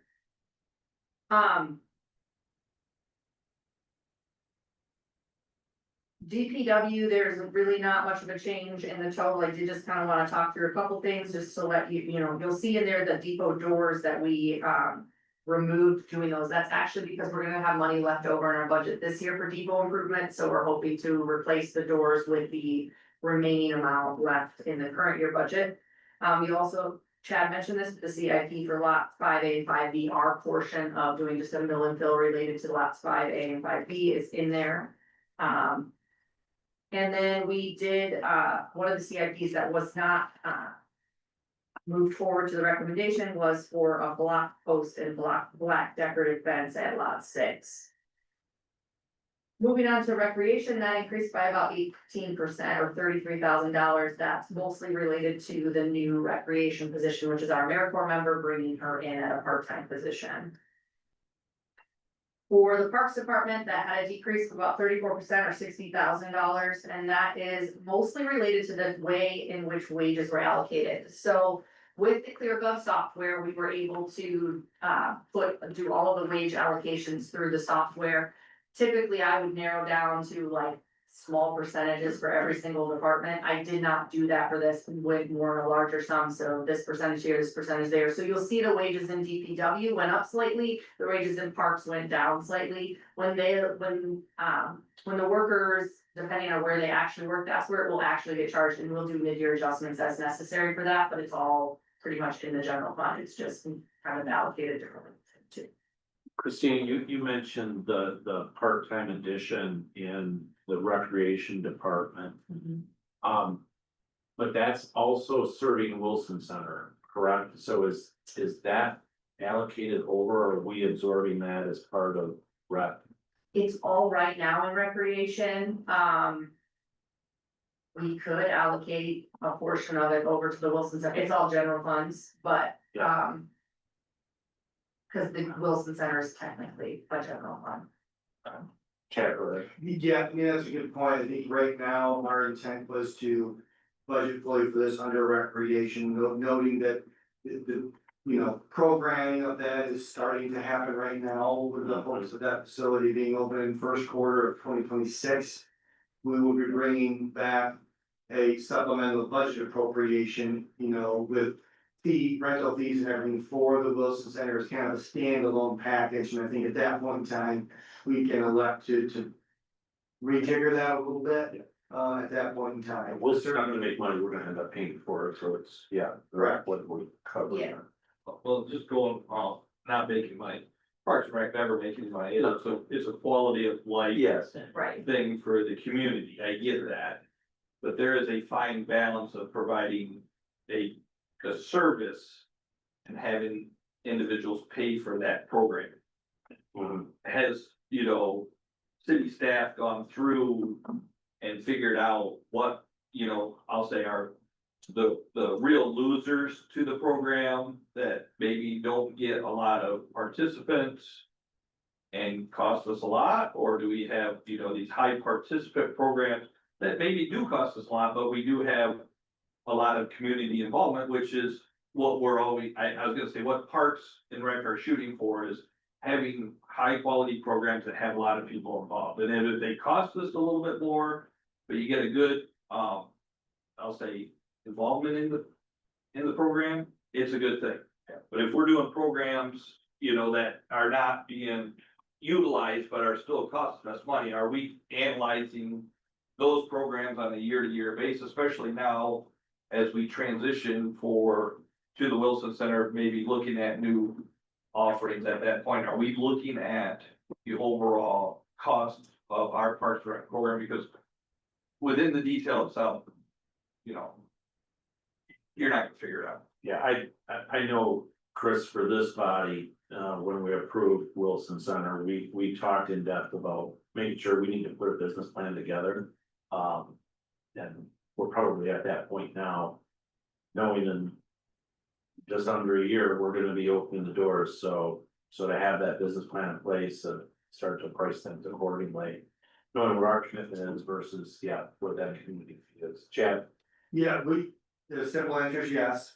The more complex answer is, we're looking at, how we're gonna architect the different fee structures, both, resident and non-resident. Also the additional amenities that we will be able to offer. I know that this year, overall revenues from the recreation department are up over 20%. Very successful, different types of programs that are being offered. One that I'm sorry, I missed was a charcuterie board class. I was really hoping to get that. But it was packed every single time. It was completely full. So, some really different, programs that are been very successful. And, that we're already starting to begin programming of those classes now to, I'll say maximize, our revenues. Then we can ensure that is I'll say a good business proposition for the city and moving forward to be able to continue to offer quality programs, but not subsidize them to the point where there's only one of 20 seats filled class. To Commissioner Hodges' point. So since you brought up 20% increase, what dollar amount was that? I don't have that off the top of my head. That's a general number that I was updated on a month and a half ago. But that was, I think a lot of benefit due to, Ms. Holton and her, being very aggressive and bringing in new ideas to classes and also using social media and to advertise for them, but that'll be reflected certainly in the recreation budget and revenue dollars. Might be helpful future meeting just to get an update from Rocky. And year-end review potentially, good.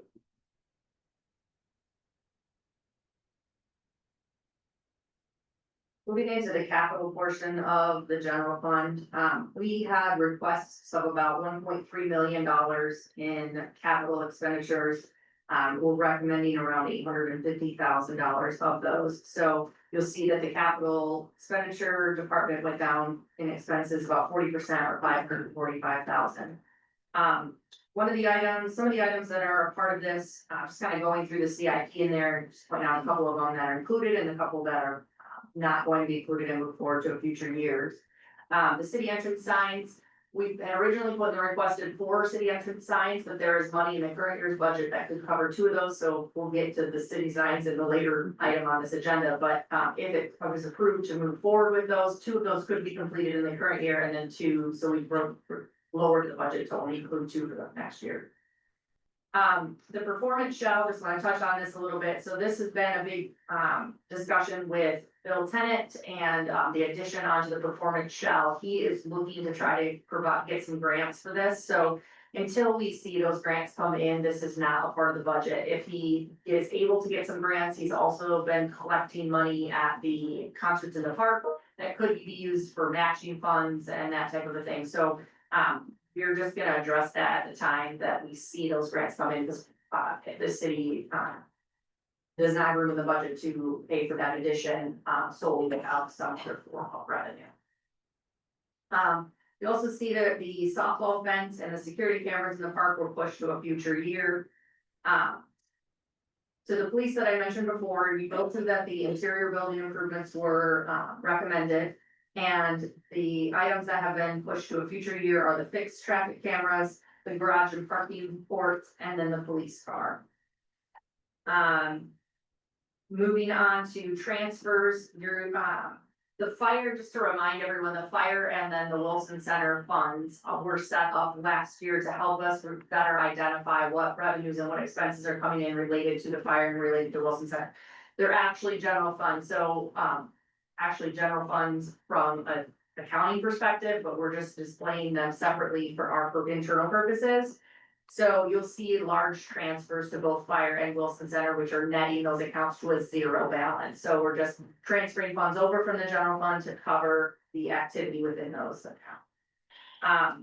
There's also a new fund that was set up this year, Park Improvement Capital Projects Fund. So one of the big discussions we've had is related to making sure that we're setting money aside for future expenses that could come up. So this Park Improvement Capital Fund, Projects Fund is one step in the right direction towards that. So the money that we put aside for neighborhood parks improvements and spray park fixtures, if that money doesn't get spent in the current year, that will stay within that fund to be used for future projects. And we'll see as when the Wilson, or when the Fantasy Forest is completed, we'll do the same thing with that, where we'll have an additional contribution annually for potential improvements that would need to be made. And similar with the Wilson Center Fund, we'll do the same type of thing. We'll be setting aside some funds for that for internal. Moving on to the fund balance portion of this. It's not on yours, but it is on mine. Not here, one second. There we go. It's because I'm sharing that to this also. This here, the fund balance portion. These fund balance projections again are the actuals as of 24, 25 is taking the amended budget and then 26 is also taking the recommended budget to come to those kind of fund balance amounts. At the end, we are recommending it's about a $29,000 increase in fund balance to the general fund. This is primarily can be used for multiple different things, but this could also be used for kind of once the Wilson Center gets up and running and any operational costs we would have related to that. As you'll see, when we get the Wilson Center, we have only budgeted the expenses leading up to the completion. All right, moving on. Anything else with questions of general fund before I move to the Wilson Center fund? How old is the police car that we're on? 5 years.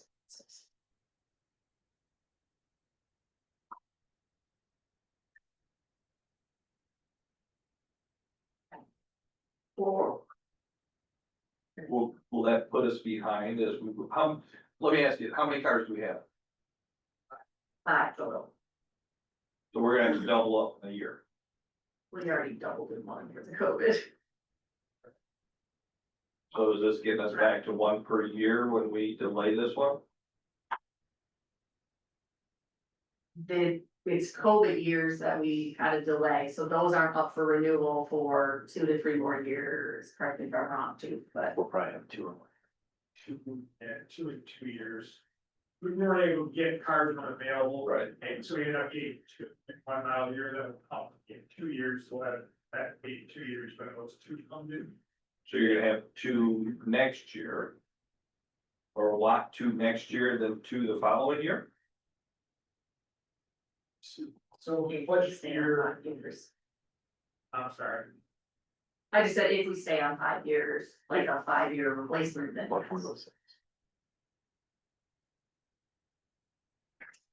Yeah, 27, 28, like you're gonna be 2. Maybe that make up as that rotation comes through. Chip. I think to put this in perspective, I think, this was not an easy cut for this vehicle. Simply was the last thing that we cut. And we will look at, possible budget adjustments later. With the possibility of bringing this back. And then also look, if it's not able to be made, just look at next year's budget. With the options and priorities and the conditions of the vehicles and make recommendations accordingly. If they're, starting Freddie Flintstone, well, we'll have to, bring recommendations accordingly with regards to budget priorities at that time.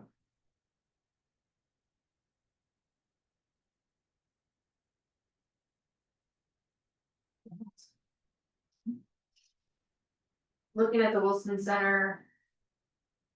This is again only budgeted basically for the bond payments and then any operating costs until construction is complete. So it's very minimal overhead costs related to electric, water, sewer.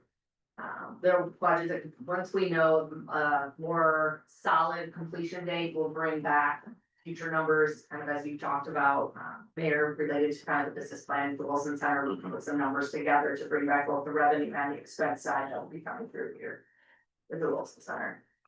But for right now, in terms of revenue, you haven't We didn't budget for any revenue. budgeted anything. Yeah, because I would hate to budget for 3 years in the project, as the project moves on, or 3 months, and then as the projects move on, we realize we're not gonna get anything into the current year. Or, so just once we have a better timeline of when that project will start and estimated finish, we'll bring those adjustments back at a later time, so. Right. For the fire fund.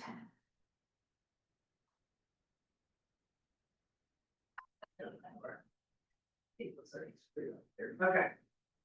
For the fire fund, again, this is a net zero for this fund. We wrote these out so we can see in more detail what our revenues are and what our expenses are, for the fire fund.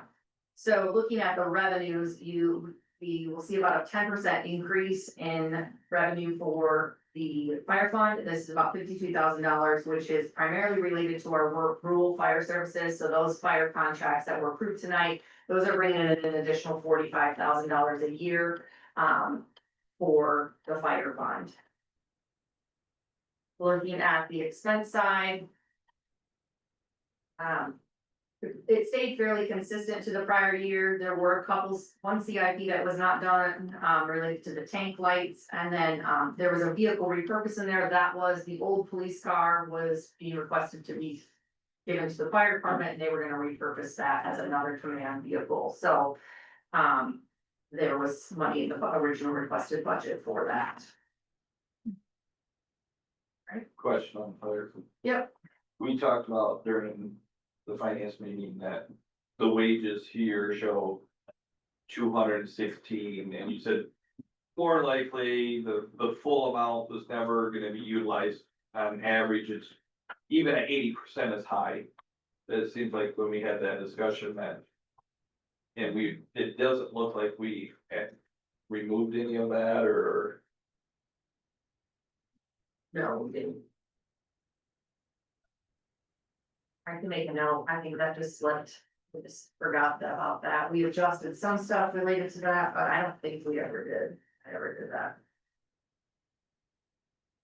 I can go. I'll have to double check. I apologize, I just saw that when we No, that's. looking through, I know we talked about it when we left that day about.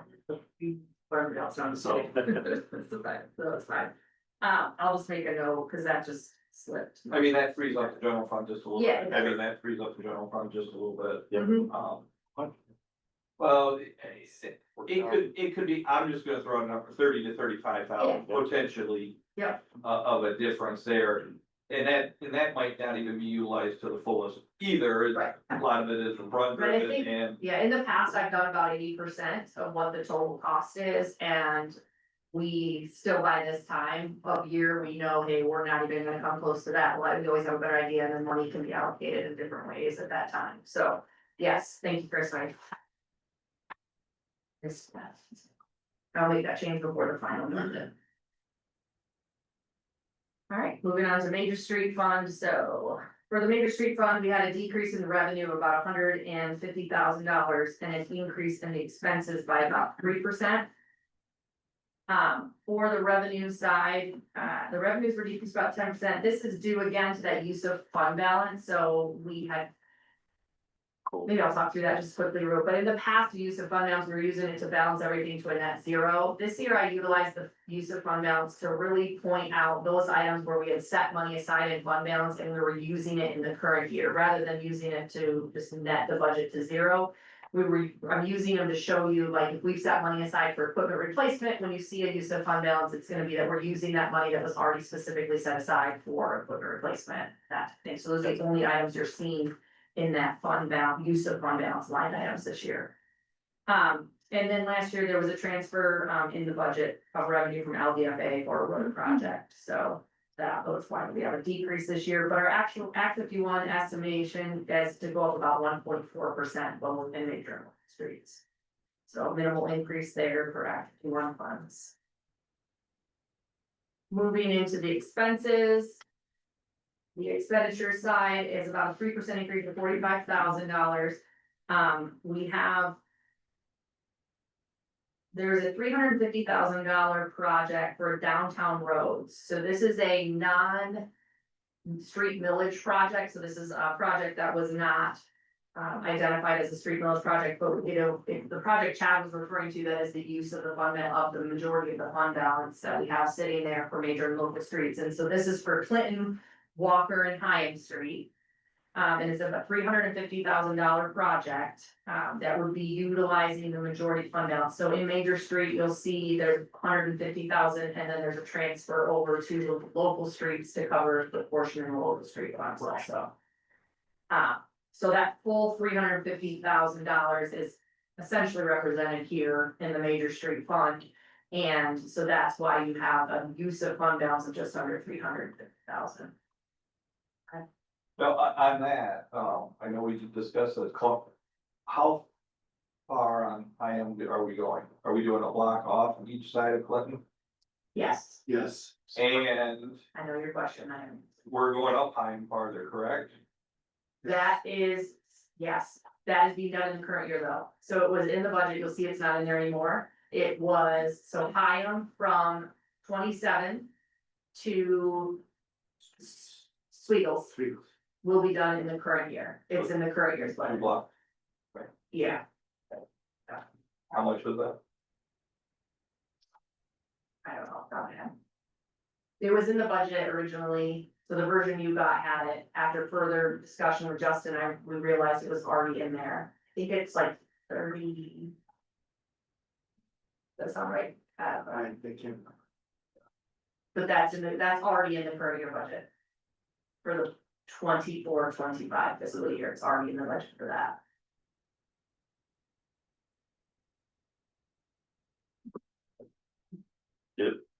Well, I'm trying to think, are you saying delay and? No, I just drove that the other night when I was going to the ice cream. Okay, all right. Luckily I had it in the bowl, that's what I'm gonna say. If it wasn't in the bowl, I would have, Yeah. probably lost it off the cone. Yes. Yeah. Well, yeah, so I wanted to make sure that we're doing that section or, you know, trying to get up further, so I was. Understood. Just a reminder too, you'll see 70% of the motor pool expenses are paid for by the streets, so we record that all in the major street fund, but, so that's 70% of that, you'll see those transfers over to the motor pool fund.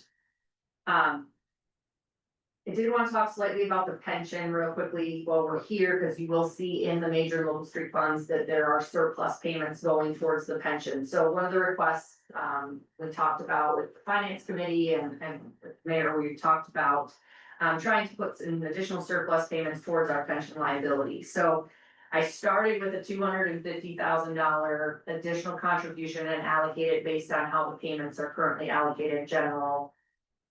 And so on and so forth. In order to get the general fund balance, we had to remove that surplus fund in the amount in the general fund. I was able to keep that amount in our special revenue funds, our internal service funds, and our water and sewer funds. So overall, it's a contribution of about $103,000 that we will be doing for surplus in the budget. In that, you'll see the surpluses are broken out in each fund, the ones that have. So special revenue internal service is about 15,700. That will be going towards the general plan, and then there's 87,200 that will go towards the water sewer portion of the pension plan. Where can I find that in here? So in your, So I can show other people. yeah, so in your line item detail, wherever you see, it'll say defined benefit. Yeah, I actually did Yep, see that. there's a footnote below it that shows the like the required portion and then our surplus portion. So I broke those out so you can see it. I Yep. did glance at that, good. Was that, additional payment included because we wanted, kind of get ahead of things, or is that anticipating the, weak performance of the MERS? Portfolio. Both. I was gonna say, my portfolio is not looking good either.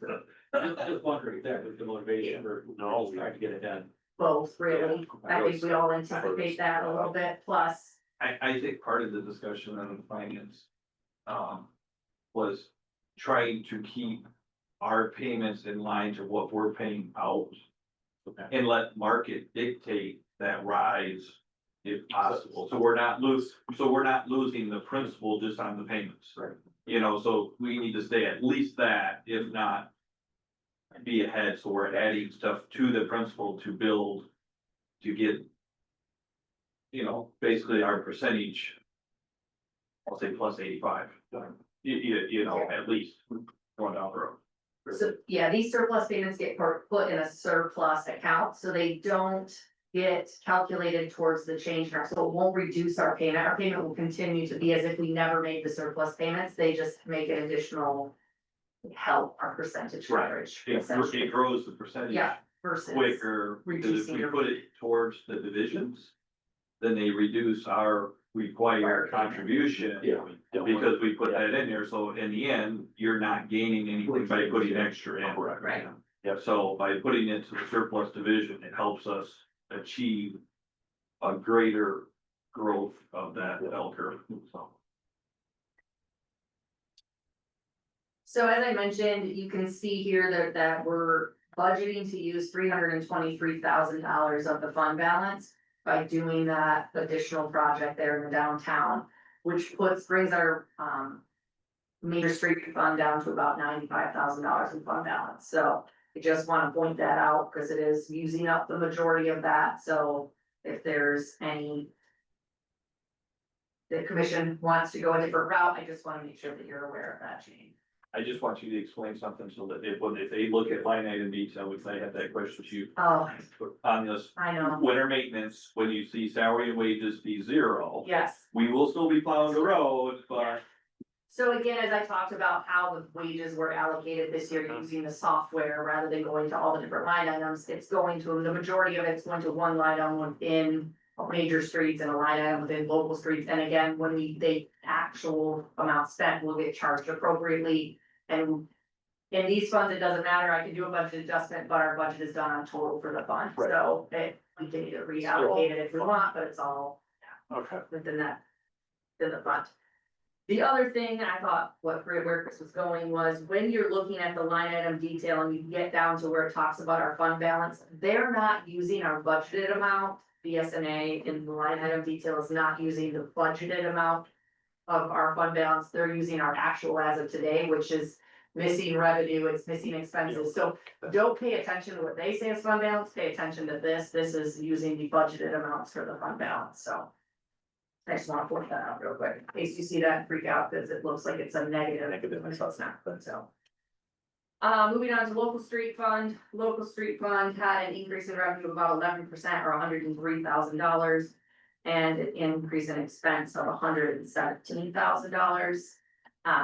For the revenue side, this is about a 1.5% increase from Act 51, and then the remainder of the reason for the increase is that money that's coming over from major streets to cover that downtown project and their local street portion of that. Clinton Avenue is a major street, Hyman. Or not. On the expense side of it, the increase on the expense is primarily again due to that project, the $200,000 for that project. So. Moving on, I'm not gonna do anything with drug law enforcement, this is just, if there's really, we don't budget anything there. Fantasy Forest, this is the capital projects fund for Fantasy Forest. I don't know why nothing pulled on a printed report, but it's in here, so, we did not, I think it's because we did not budget any revenues or expenses here at all this year. Because really it will depend on what gets completed in the current year, so everything's been budgeted in the 24-25 fiscal year. So it'll be a budget adjustment once we know what's been ordered, what's been completed, what gets done in this fiscal year. We're crossing the fiscal years with that project, so that will be a budget adjustment that will come to you at the beginning of 26, the 25-26 year. Next is the Wilson Center Fund. This is the capital projects fund. So the other fund is the operating day-to-day activities, the revenues related to programming in that fund. This fund will be where we will put the capital projects. So this is where the bond money sits right now, and this is where all the expenses related to that will show up. So you're basically just seeing this going out to a net zero in the year to use up all of the bond funds. There's a portion for the interest. We've been earning a good amount of interest on that bond money right now, so that's been great. But that's in here. This will also be the project that in future years, when we transfer money over from the general fund for future improvements, this is where it will sit until we need that money for future improvements within that building. So that's sort of Kind of like a like their reserve. replacement Yep. reserve. Yeah, Okay. it will come over to this fund after the project. So that we've got that there, okay. Yep, so that fund will be utilized for that. Moving on to the street millage, so this is year 3 of the street millage. You'll see about a 6% decrease in revenues and a 10% decrease in expenses. The revenue decrease is just again, that use of fund balance that was used in the prior year, so that's causing a decrease in your revenues. You're actually seeing about a 4% increase in property tax revenue for the street village. On the expense side of things, again, this is for our annual street project. The projects that are planned for this year are Lansing Street from M21 to Park Street, Sturgis from 27 west to Mead Street, Park Street Lansing to the Park Street intersection, or Oakland from M21 to McConnell, and then Cass from Church to Lansing. So those are the projects that are scheduled for the 25-26 year. When we are done with this year, we anticipate our fund balance sitting in there to be about 413,000, which is great. We always like to see that there's extra money so we can do some additional projects come the end of the millage timeframe, so. So was there any discussion within staff to use that for, I'll say, instead of using a lot of local Main Street for downtown or the 2 blocks of Hyam, of that 30 to use some of that street millage? I mean, not dwindling it way down, because from year to year, Some projects. you know, Yep. if we use 100,000, 150,000 of that, that still left a buffer for future years. Yeah. Check. Thank you, Mayor. Good question. Certainly, we could have elected to do both. I think one of the things that we wanted to make sure was, with regards to the specific programming associated with street millage, we wanted to make sure that those funds, were, appropriate and enough funding for those.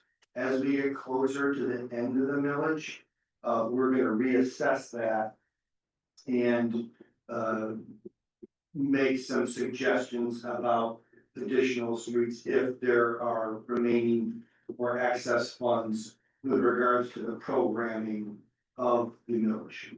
So yes, we are starting to think about that, but with the way prices are, the way roads are breaking up, you know, we wanna make sure we get done what we promised the voters, and residents and business owners with regards to the millage fund.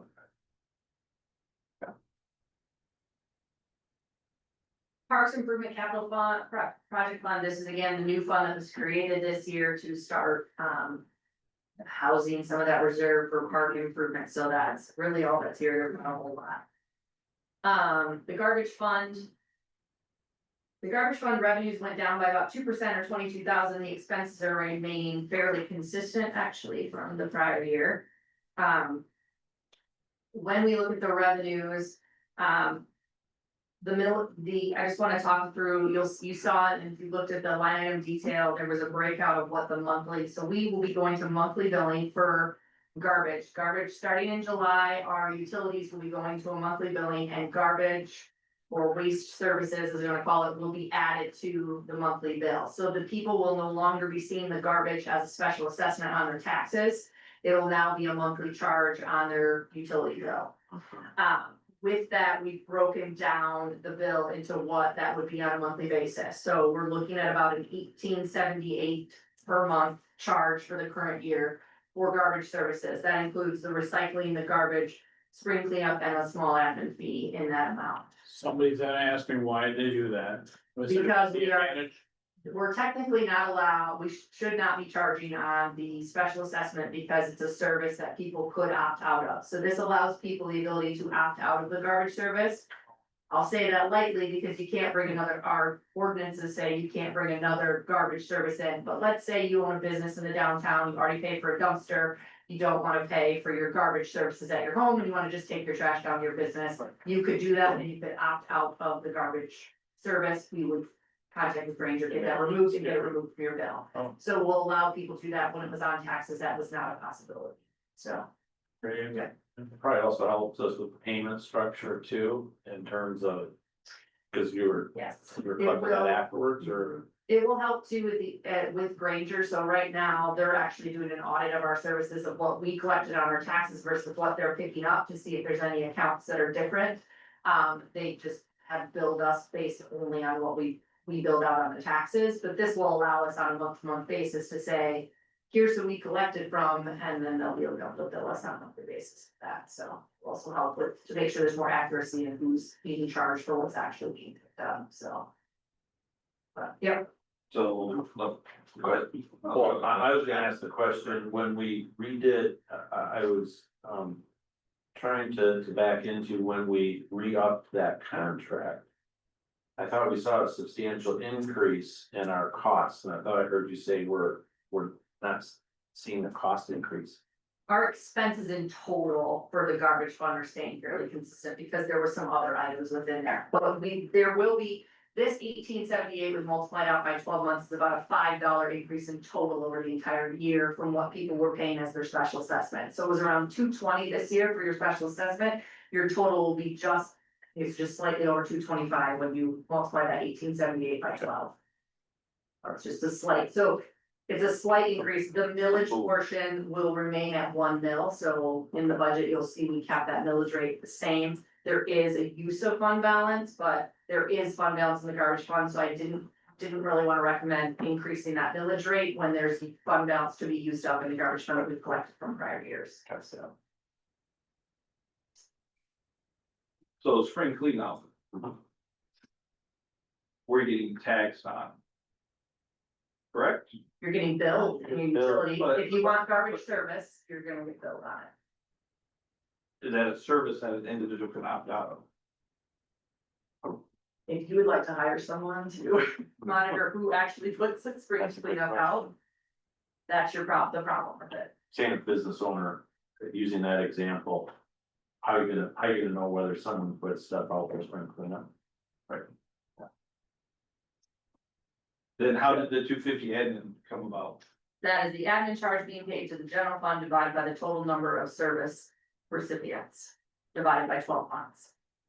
Based on the cost allocation report. Yeah. Chad, go ahead. No, I was just gonna say that it's no different than kind of the city electing to fund, recycling and now listening to this, the service that's available,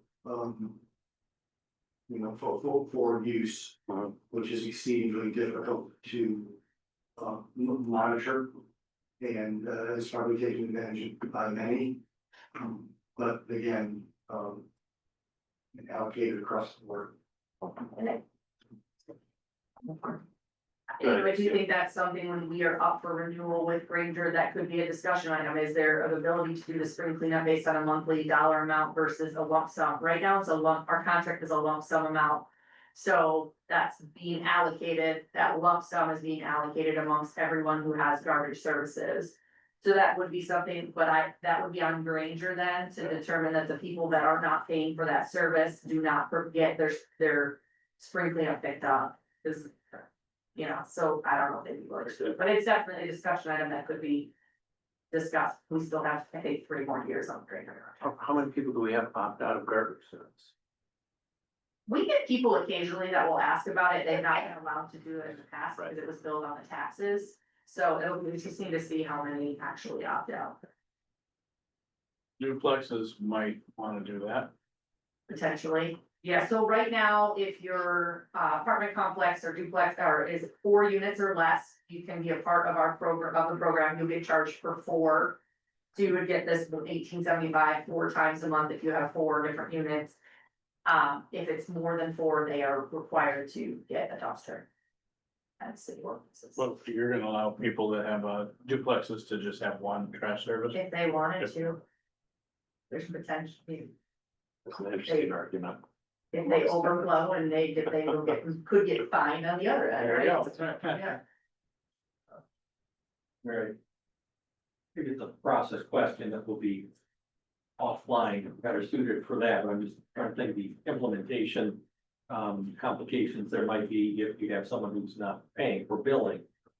And someone's not paying, will service stop, et cetera, maybe, again, maybe this is offline.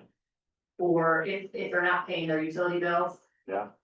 So it'll be linked in with their water and sewer bills, so if they don't pay their water and sewer bills, their water will get shut off. We are not gonna, we've talked internally, we will not probably stop this, I mean, they're gonna be more likely to want to get their water turned back on than they are gonna want to get their trash service turned back on.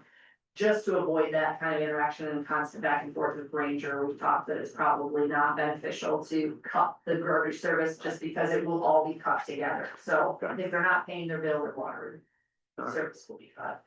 After basically one, health department will make it an issue. Well, Yeah. with no water, No water, then they won't be, people have to worry about it. yeah. I mean, essentially, I mean, No, I- They're kind of long. yeah, this time, that'd be tied all Yeah. together. Just to give a heads up, one of the areas that we have thought through is the fact that right now landlords would be paying for the garbage as a part of their taxes. If the water and sewer is on a renter's bill, they're now gonna get charged for their garbage and service versus the landlord.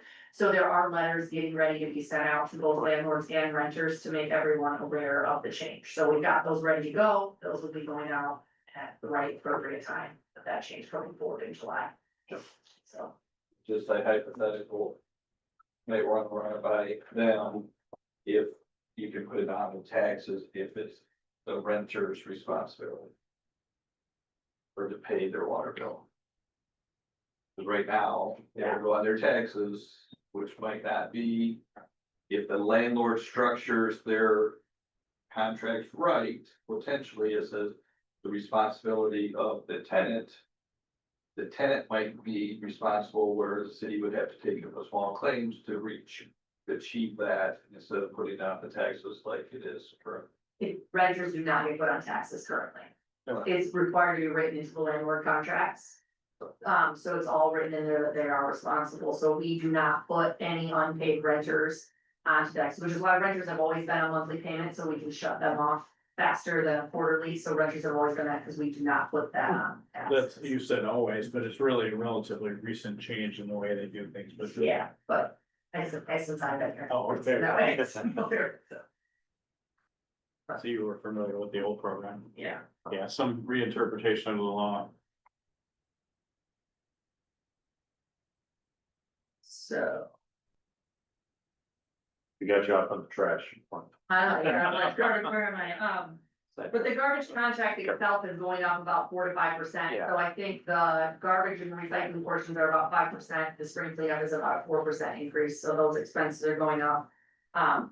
Again, just a reminder that the garbage fund pays for about 30% of motor pool. So you'll see also transfers from the garbage fund to motor pool for the equipment that's used for brush pickup, all of that, because that is all part. I know it's called a garbage fund, but it also includes street sweeping, all your brush and grinding, all of that is all a part of the garbage fund, so. So overall for that fund, we're showing about a $45,000 use of fund balance. This is where I was talking about, we didn't want to increase the millage rate. We'd rather just use some of this fund balance. It'll still leave us about $160,000 in there. If by chance, a lot of people drop out of garbage, we would still have the money to then cover that shortage of, because right now the calculation is being done on assuming everybody stays with their current contract. All right, water and wastewater. Water and wastewater, we're seeing a revenue increase of about 9% and an expense increase of about 3%. This is gonna lead us into another presentation, which I think we'll do right now while we're talking about it, but the revenues in here have been entered with an assumption of a 6% increase, which is the recommendation from Bendinski and Company. So we're gonna move into that presentation. I'll let Chad kind of lead that, but if And then then I'll come back to Then we'll come this, back. so, yeah, I'll bring up here.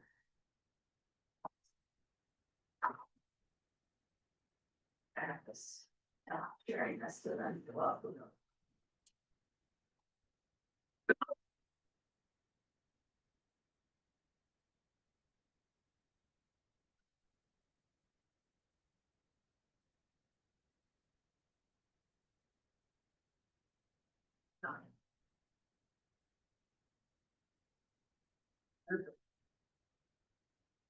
Thank you, Christina. Thank you, Commission. We've been working, with the finance, committee on reviewing the sewer rates, reviewing the capital projects and scrubbing those based on maintenance-based and, basically capacity-based projects. And this presentation has been put together by Ben Zinsky.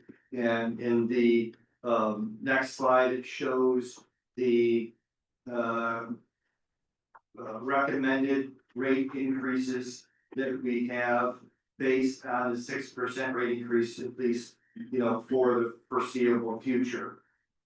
The CIPs, as shown in the budget and the CIP list, obviously, the first 5 years are more accurate than years 6 through 10. And we feel very confident that, this should be the recommended rate. You recall last year, the recommendation was 90% to try to avoid the dip showing in the 25-26 year. We still feel that the projected $1 million fund balance that goes below the $2 million recommended minimum cash balance it is acceptable. It will jump up and be back up there with a projected 6% rate increases by fiscal year 27-28. All these projects are shown in the graph as cash funded, with the exception of the large projects in 27 and 28. That being 21 projects. But following our objectives, spoken about in detail last year, all the other projects are cash funded. I think that's a fiscally conservative approach.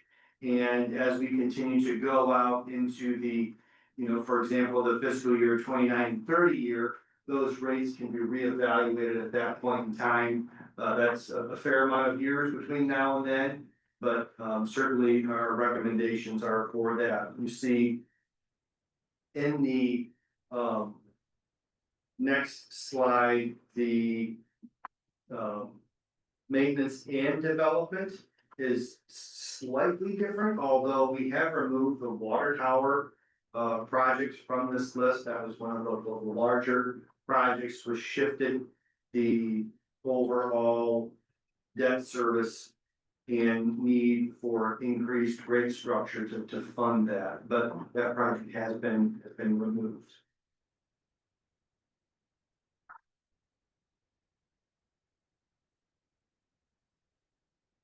Next slide shows the typical homeowner's quarterly bill. You see in the 24-25, the water quarterly charge. Now this will be out to a monthly charge with the changes, but this is shown in the quarterly charge will go up from $118.76 to $125.95. So basically, approximately a couple bucks a month. Correspondingly, the sewer charge will go from $185 to approximately $197, so approximately $12 or $3 per month. And that is assuming 13,500 gallons per quarter, so roughly an average. This is a detailed slide for the 6% increases, and it shows based on different consumption rates what the changes in billings would be. I won't talk about this in detail, but it's a modest increase to the rates to provide, I think, the necessary revenues as shown in the graphs on the preceding slides.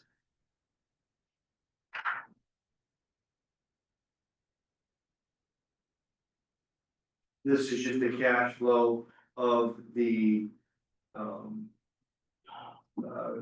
capital improvements only for the 24-25 year. Shows us maintaining, I think, minimal fund balances to be able to operate the system, provide necessary emergency funds in case we have issues within the utility fund. Again, that should be reestablished with that $2 million minimum within 2 fiscal years.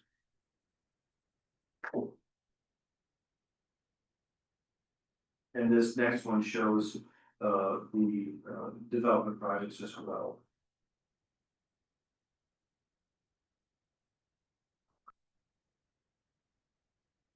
These last two will show you that really, it's in the graphs, but it will show you that kind of where they anticipate the cash balances will be based on that year's anticipated. So with the 6%, they're showing after 25, 26, and the projects that are estimated, our cash balance will be at about 576,000, and then so on and so forth. It also shows the estimated debt payments for the new, once we have the new bond issue for that amount, eventually. If that was 26, 27.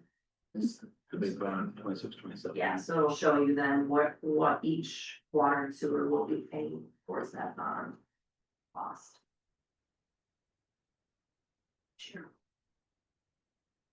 Would have to answer any questions as it relates to the recommendations for water and sewer rates. We have, as mentioned, we would appreciate the specific recommendations on that. So the different agenda. Yeah, once the budget, now is a great time we can discuss this. This is what was used in the budget presentation. But the next item on the agenda is an approval of what rate you would like, so that when I bring back the final, if for some reason you do not go with the recommended 6%, I can put that actual amount in for the budget. Do you want questions? I was gonna say, did you look at this? You want questions on the presentation then? Yeah, why don't we start here with this one? Okay. So just walk me through the 9 million. I did not see all that within the CIP. So it's primarily the 9 million is mostly, it's 8 million of, I should have printed this out, maybe Jordan did. It's probably it's about 8 million is the 21 project. What else is in there, Jordan, if you have it? So that shows all in 1 year here. In our CIP is. Yeah, CXP is broken up into 2 years. It would be done as one project, probably over. So yes, they have put that all in one project, and then the 5.2 is primarily the tertiary filter project. Right. So, yeah, but that is primarily the 21 project plus some smaller projects in that year. If you flip a couple screens, I'll This one, and I'll go in towards the detail of billable flow. And all that. Walk me through the billable flow for water and sewer. I know some is the cheese plant and how they recycle or use water, but then they don't send the byproduct to us, and I get that. But you look at the 205,000, I'm gonna say units. And what our daily average of that 205,000 is compared to what our plant is currently doing. And I'm questioning that basically the numbers on that side of it is, if you're looking at the 205,000 times the 1,000 divided by 365 days, you're gonna get about an average daily use of 560,000 gallons a day, which my understanding from talking to years past the staff, we're probably closer to anywhere, I'll say from 1 million to 1.2 million. Yeah. Is that accurate? I mean. On the wastewater side? Yes. Yeah, about 1.2 million to 1.4 million. Okay, so I'm conservative on that side of it. So how does that 200, I guess, you know, on that number, how does that come about? I mean, where are they getting this number? And, you know, I guess that's my question, is it, because if you total that out, you're taking the 205 times 1,000, I mean, divided by the daily. That's 5 something. So are you asking what the difference is between the billable flow and the actual measured flow at the plant? Yeah. Yeah, it's dealing with additional flows received, which is basically influent infiltration that we're required to treat. So double the amount. You're saying we have that much coming From our billable rates to regards to the flow at the plant, that would be the only difference in those numbers. As analyzed by Dipsins. And you guys can tell me if I'm wrong on my calculation there. I'm, you No, know, it's I like mean, 562 is a month. a Basically. daily amount, right? Yes, 365 divided by, so yes. So where are we getting all this extra coming in that we're treating? Their number, just to give you an idea where Benzinski's numbers come from, they come from actuals from the year before is what they've used, and they did not adjust them to my understanding at all from the Yeah. prior actual billing because of the fact that there's just a lot of factors that factor into it. So they've kept those, as you look, they've kept them the same, the full 5 years on here. Right. So those are coming from 23-24's actual numbers of bill, what was actually billed in 23-24. Not to say, I don't know if what was coming in was less in 23-24 than it is now in 24. That's a question probably for Jordan, but I just know that that's where Benzinski gets the numbers from. Yeah, and I'm not arguing, you know, we can argue the number, don't get me Right. wrong, but I guess. What we're treating and what we're showing here are way different. And I can't see that we're getting that much influence or, you know, I'll say rainwater and non-billable gallons coming in at double the capacity. Chad, go ahead. Well, I can list one day where, for an extended period of time, the influent, at the plant was 8 million. Yeah, we were over 8. Over 8 million gallons. So, you know, that accounts for inflow infiltration, which in one day, it was, you know, way over the hydraulic capacity, the sustained hydraulic capacity of the plant. A wastewater treatment plant can deal with plug flows, dealing with the internal process controls. But that's one example of how in one day that can go way over. Other sources are influent infiltration dealing with footing drains. And influent infiltration from high water tables, for example, on Lansing Street, up at the top of the hill. All those sewer leads, if they're not, you know, sealed or plastic pipe, if they're old clay butt joint pipe, they are going to leak, and then they do leak, you know, consistently all day long. Just, I get that. Okay. Okay, it has been dry this last week, right? Everybody can say we haven't had rain. So what was our daily flow these last 2 days at the plant? If you were saying like, hey, that number is driven from, you know, when we had the 3 to 4 inches or 5 inches of rain, that drove it up to 8 million, and that does affect the daily flow for the whole year, I get that. But when it's dry right now, what is our plant doing per day? What were we doing in our plant the last couple of days? So 1, 2, 1, 3. Yeah. The underground geography does not necessarily reflect what's happening above ground. Just like when Bob Regan came in, the underground, flow of water is vastly different, especially within the springtime. You have high antecedent moisture content dealing with the spring thaws. And basically you can equate it from a pro forma perspective on the total annualized cost to be able to treat the water that comes into the plant, averaged on, based on rainfall preceding data. And all the chemicals, the staff time necessary to do that. Conflated on the rate structure by the rate payers. So we have to operate the plant at a cost, that we have to treat the water that comes in as unbillable flow, if you will. And that is spread across all users. According to them.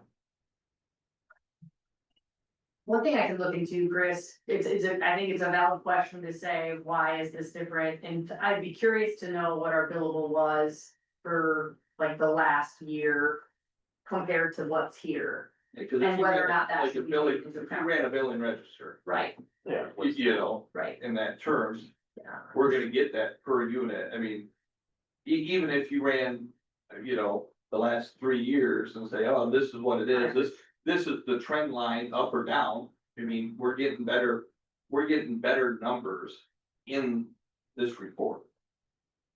And that's, yeah, you're using historical data, but they're using historical data, not projecting anything forward, and we sit here today looking at an X amount of increase, and we still haven't got any further along of trying to add either the township, I'm still seeing agreements of how to do the township, because the only way we're gonna get better, I'll say water wise, wastewater wise, is adding people to the system. That plant's gonna operate at X%, and if it stays at that percent, we can know the cost of what it's gonna be, and the only way we get a achievement of lowering cost per unit is adding more to the plant within that capacity, without changing that, because, if Jordan was, or Chad, I'm not gonna throw anybody on, but that plant, if we do 1 million gallons a day or 1.2 million, our chemical stuff is probably gonna be very similar, what we're gonna buy at that point. So that, if that 200,000 is truly billable, we're generating more revenue at the same expense. And that's the only way we're gonna achieve a better cost per unit for all our residents. Right, also, and you're right, you're spreading. Person hours across, you're gonna have some added probably to process, but you're gonna generate efficiencies, but at the same time. What you also have to consider, I'm looking at my engineering friends here. Is you're also gonna burn through your assets a whole lot quicker too. So you've got Eventually. Yeah. You're gonna have still more revenue to. You have more revenue, but yeah, I mean, there's certainly from that, and there's quite some trade-offs there. Chad, go ahead. Thank you. I mean, these are good discussionary points, I think, as far as a deep dive with regards to the utility fund and assets, but. Generally speaking, there is a, prototypical cost per gallon of treatment. I think the things that we need to be doing from an asset management perspective is doing what, Jordan and team, have been doing, is try to make emphasis on the INI reduction. That was seen by this last storm event, the amount of rain that we were able to take without any, major backups throughout the system is, a real testament to our efforts over the past 3 or 4 years in removing that INI. Obviously, there's a lot of it still remaining, but, the efficiencies of the cost of treatment will be seen for every unit, that connected to the system. As I think you said, Mayor, if you do expand the number of users, that also speaks to more pipe that you have to maintain, more flow that you have to treat. And it's not diluted flow, it's more full strength flow. So there are cost efficiencies like spreading that non-billable flow over more people. But if you have more connections to that system, more INI is, susceptible. So, I don't think adding people will dramatically shift that cost. but, you know, I think, it's something that, you know, we'll see in the years to come, and hopefully we'll be able to get that agreement built. I think what I'm hearing out of this, from you, Commissioner Heiser, certainly is. We have a very static projection here over 5-6 years, where it feels like it's a plugged in number and we really don't, we're trying to make decisions on rates. And that those two numbers, if water use is going down or sewer utilization is going up, has a drastic impact there. Yeah. Yes. Mayor. Yeah. So I agree that we should look at that 205,000 number, Chris, and see, is that where are we standing at? However, if you look at it and you double it, you're adding another $1.2 million. Let's say that was a doubled number and that's inaccurate and we're closer to the 400,000 in the billable flow. That would bring us another $1.2 million. If you look at the cash and investments at the end of the 25-26 fiscal year, we are low. We are low based on the projects that are projected in this current year budget. We're down to 576,000. The recommended cash flow balance is about $2 million from Vindinsky. So this would be dropping us, and it's the following years that would be getting us back closer to that amount. So even if let's say that number was doubled, we're still at only about $1.8 million. We're still not to that $2 million. So as it relates to tonight's discussion of what those rates will be, I don't know that it has as much of an impact on whether or not that rate should still go to the 6%. I do think it has an effect on the future rates and what might happen in 27, 28, 28, 29, and so on and so forth. And so I do think we need to get a better handle on whether or not that number they're using is an accurate number, or if it should be increased more significantly to what we're seeing actually happening with what's coming in at the plan. So I think it's something to look at as we move forward on this. I don't know that even if you double that number, it's not gonna have an impact on where we should be to still get us to that $2 million cash recommended balance. Mr. Mayor, I think it would be nice to have a handy, provide us a little information as to how we arrived at that number. And also, from the standpoint of validity, what is the method that they use in the studies that they do historically?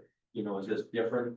Or is this just standard practice of how they've done it? Standard to how they do it. Yeah. I know he's been ultra conservative because with the water side of things, specifically due to Glanbia's decrease, so he hasn't been increasing that, because we've been seeing a decrease annually related to that, but the sewer. But I mean, even if we're seeing a decrease, we should see a decrease here. Yeah. I mean, the increase, decrease, we need to have the best number, because, if Glanbia is going down, because that's gonna affect all the residents. And that's, at least we have information to explain why the 6%. Do I have the ultimate information why we did 6%? I don't feel like we have, where I can go out there and say, this is why we did 6 right now. So. No, but again, if we ask Andy, come and explain things, because right now we're just kind of speculating about what should have been added or how we arrived at a number, et cetera. It would be nice to understand how they've done historically with other studies, and then if he has any idea of what the actual outcomes were. In communities where they've done the studies, they've been on the mark. I mean, is that what's folded into this? Is projections based on whatever formula that you've used have been on the mark, or? But I do think we should get a little clarification on to understand, because otherwise we can talk for weeks. Right, and to a point, I'd like to be conservative, but if our conservative number is going down, we're not showing that right now. And if we're going up, I'm just gonna say 1%, I doubt if it's that. We only show a half because we wanna be, conservative. I'm okay with that, but I think there's gotta be something more than being stagnant.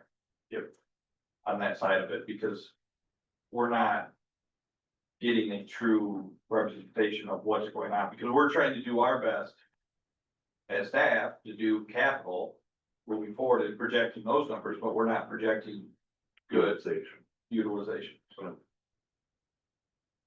Chad, go ahead. Well, I just echo what, Christina said about the fund balance and, projections about what this is. I think it is, a conservative mark. I think that the fund balance is, I would say, dangerously low. I think it's about the lowest that I would feel comfortable making a recommendation. That's why I think last year we recommended the 9%. We followed 6% there to try and, be very fiscally conservative to make sure that we have the necessary balances in there that are recommended. Certainly with the changes that are afoot, that are hopeful and I think, optimistic, but certainly not the fait accompli. So I think, that being conservative in that regard, I think is a sweet spot. And I think even if there were, let's just say, projected major developments along 21 with this agreement, they will not be discharging any sewage to us for at least another 18 months or 2 years until they're built.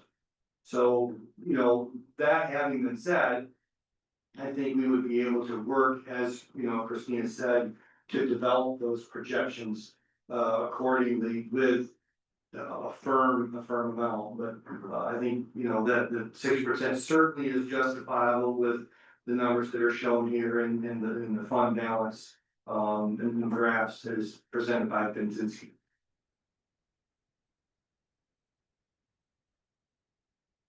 Question on the, when I'm looking at that 27-28 project. That's the M21 project primarily, right? The 9 million. That 9 million, is that tied to the MDOT redoing that road? Is that a certain? Okay, there's nothing certain, I know, but I just wonder, knowing where MDOT is. Is that gonna end up getting pushed back? And if it does that change this dynamic? Yeah, Go ahead. that's a bonded project. The graph here, shows that, in that particular year, we can pivot as we begin to approach that. So, there's also some other options for stage issuance. I believe that Erica tied that to the first draw on the bond, which would be for design. There are other staged issuances that you can do, based on, I believe it's the $800,000 for the design necessary for that. I wanna say $4 million, I can't remember. But, a large component of that, excuse me, 400,000, that is being necessary for the design for that. So as we get closer to that year, per your point there, we can pivot, but the debt service is the implications to those years after that. So those preceding years certainly are only based on the cash funded projects and then debt service after that 27-28 year. Commissioner Hyder, did you look at that calculation during budget, discussions? In terms of that. The unit stuff? No. Well, just in terms of bonding that, if it were to get pushed out. Because they're at that do cash then instead. No, because at that point, I think that graph. It said they had an additional 4 million. That was wrong. I mean, that number was wrong when we got, you guys got it like the day before or something like, so. Yes. They had to go back to Andy and Erica to basically look at all that, so we. Didn't see it again. We saw, I'll say an incorrect capital side of that. Alright. It was correct. Correct. Yeah, okay. It was It's still 4 all million. debt funded. Yeah, it was all still Just that the- funded, but it was a lot more debt. The future effect on the future. Yeah. Bond payments was what really affected the cash side.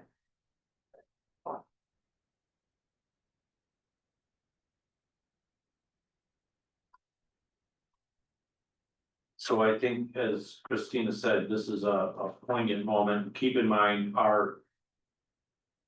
we set this increase we set it annually, based on the numbers, based on what information we have, of course, and as Mr. Heiser, and I think others have said, like to see some improvement moving forward on what is there a methodology that could improve these ranges a bit better in terms of calculating capacity, which ultimately determines revenues.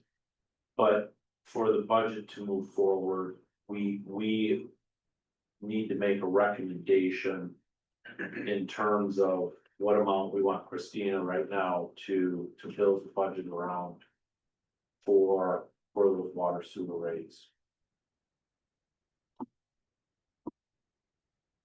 Chad, did you want to complete? I can complete the presentation and then we can come back. Budget agenda item number That's 8, fine. if that's okay. are there other questions on water sewer?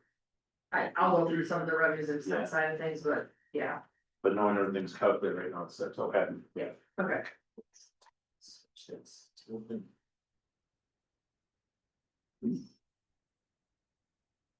Sorry, do it on here and this is. Okay. So. The other thing to point out related to revenues on the water wastewater is. You will see a use of fund balance in this. This is for truck number 55. So this is money that we have been setting aside for future equipment purchases within the water and sewer funds. And so you'll see that kind of use of fund balance for that. Looking at the expense side of things, everything that was requested in the CIP, because they are all considered maintenance projects aside from the well drive replacement. You'll see all of them moving from the requested to the recommended. We did remove the well drive replacement. That is not being recommended now for the 25-26 year. We did need to do an increase in for their annual projects as it relates to the street project. So that is, you'll see that increase for the water side of things. Also, you'll see in here a vehicle reserve of the 106,666, so that is included in this budget for that reserve amount. So that will be going towards, again, future vehicle purchases, so you'll see that as a line item in the budget also. From the expenses. As it takes you down to your fund balance, it's netting to just a $300,000 increase in the fund balance. Aside from that 177 that's being put aside for future equipment, so really it's about 180,000 total that will move into fund balance, of which 177 will be earmarked essentially towards future purchases. Moving on to motor pool fund. There was a decrease of about 24% in both revenue and expenses. Again, that's primarily, there was a use of fund balance that was in there in the prior year, I believe. And for revenues, there was 75,000 in the prior year.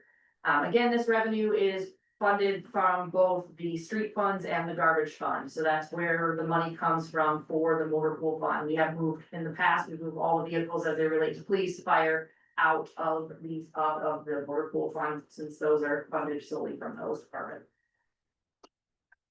On the expenditure side of things, there is the 3 items that Chad mentioned earlier tonight related to the power unit for the truck hoist, the power washer, and then the front end loader grapple that got added that were not on the original capital improvement plan that was presented a few months ago. There is a vehicle reserve of 130,000 in this fund also. So that's where our fund balance primarily comes from. All the money kind of sitting in here for fund balance is used for future equipment replacement. So we've been accumulating that. You can see kind of it's slow increase. And then we also will be using a portion of that. The local development finance authority fund. I don't have percentages for these, sorry. There is, as you can see, we don't really have anything budgeted for expenditures. So the plan, Chris, we looked this up, I think it's 27 or 20, I think it's 26 or 27 is when this plan ends.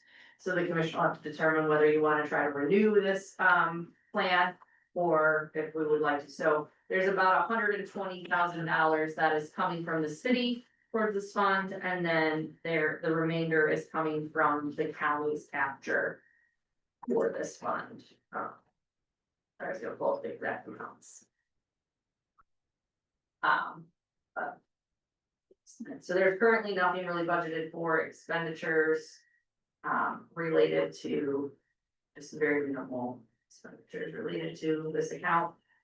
And then we're just kind of accumulating a fund balance, which will be close to $1 million come the end of fiscal year 2026.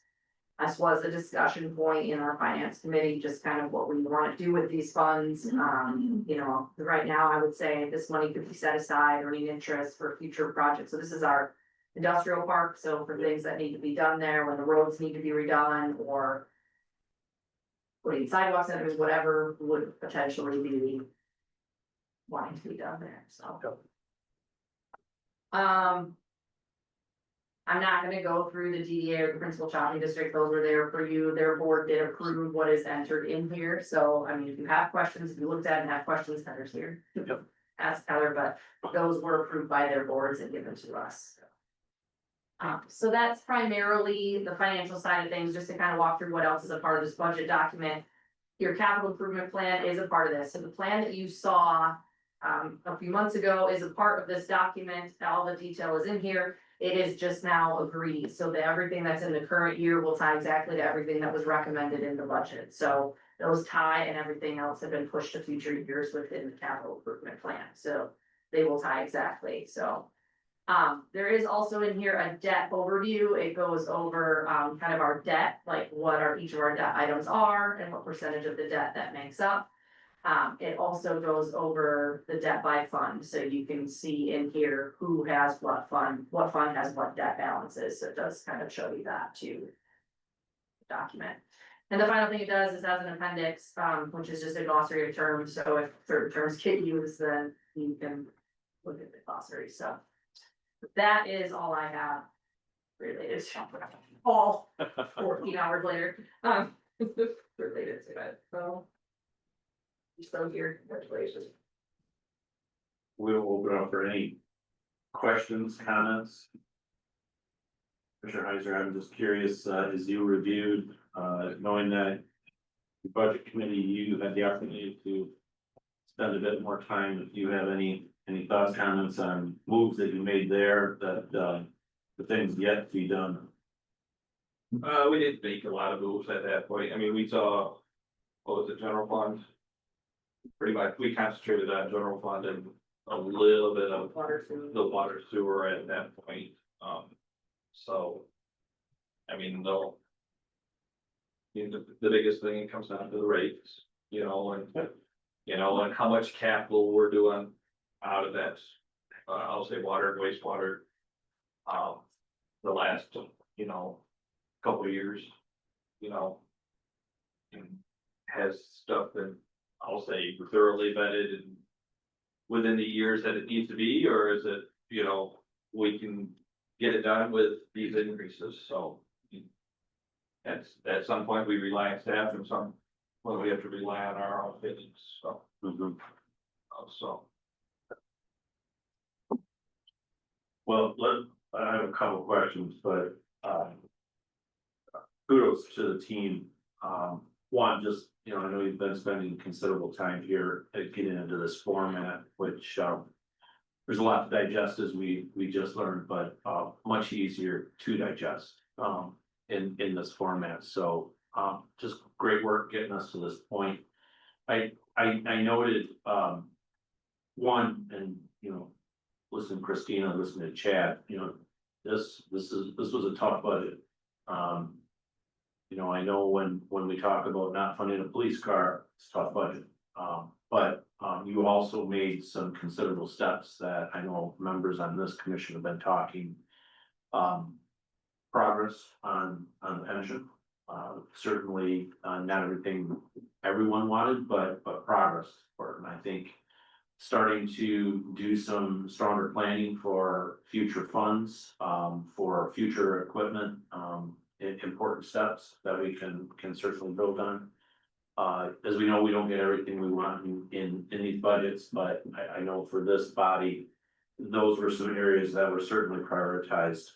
I also thought, I just wanna say on this format too, the capital improvement plan, I appreciated having that longer range view of it. And I fear, something, not for this year's budget, but you know, what really jumped out at me is, felt like, you know, things that weren't funded in the capital improvement budget this year, we just punted to next year, which makes that next year capital improvement budget look really big, and I know that's not doable either, so.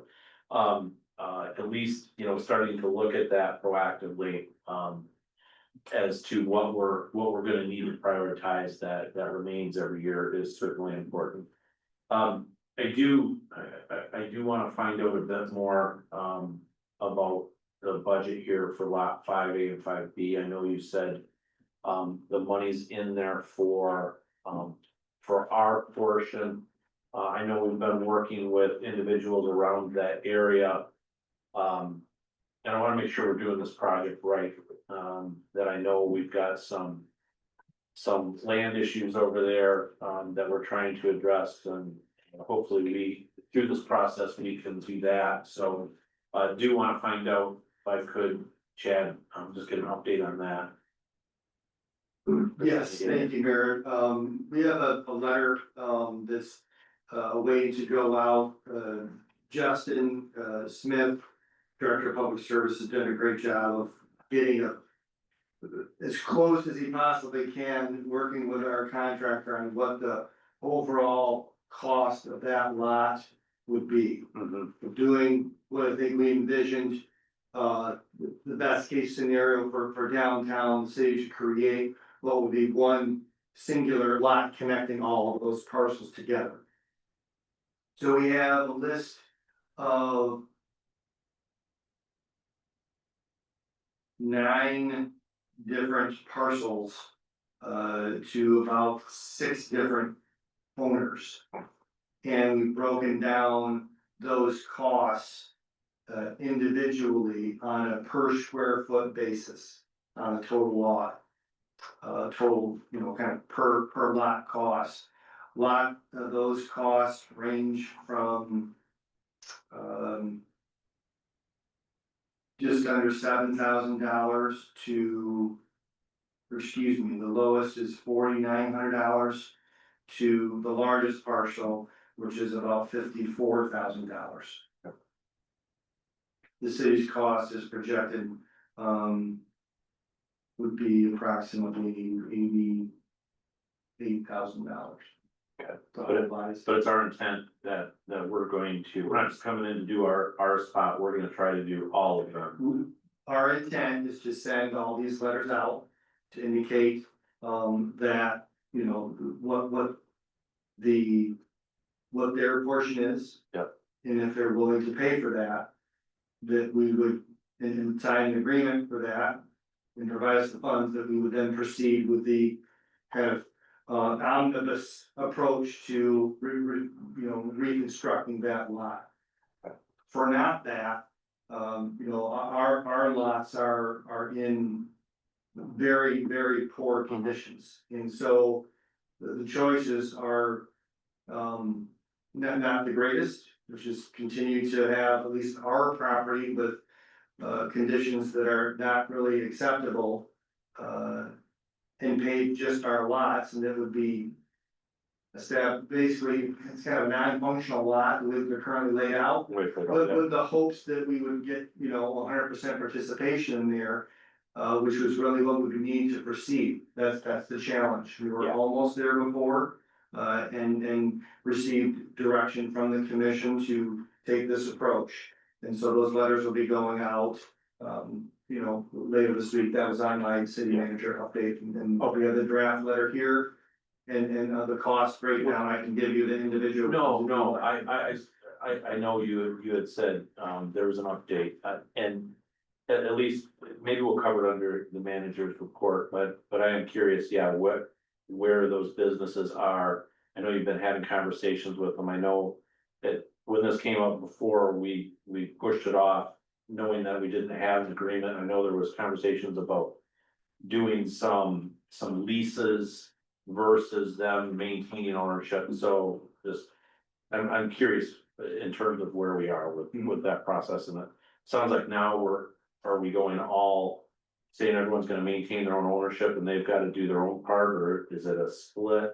Is it option? We would, the objective would be if we were going to sign the lot, we would maintain that portion of it and find some agreement that allows us to plow on that and to do that, so. So we're still working on that. agreement. Still working on the agreement, I think that's the best way to do it, I think the main message that I received was a more, fair approach to sharing of the cost of the portion of the lots that are currently privately owned and in poor condition. We were gonna pay for our lot and our costs that are in poor condition, and then the message we heard as well, that should be apportioned to each property owner accordingly. Okay.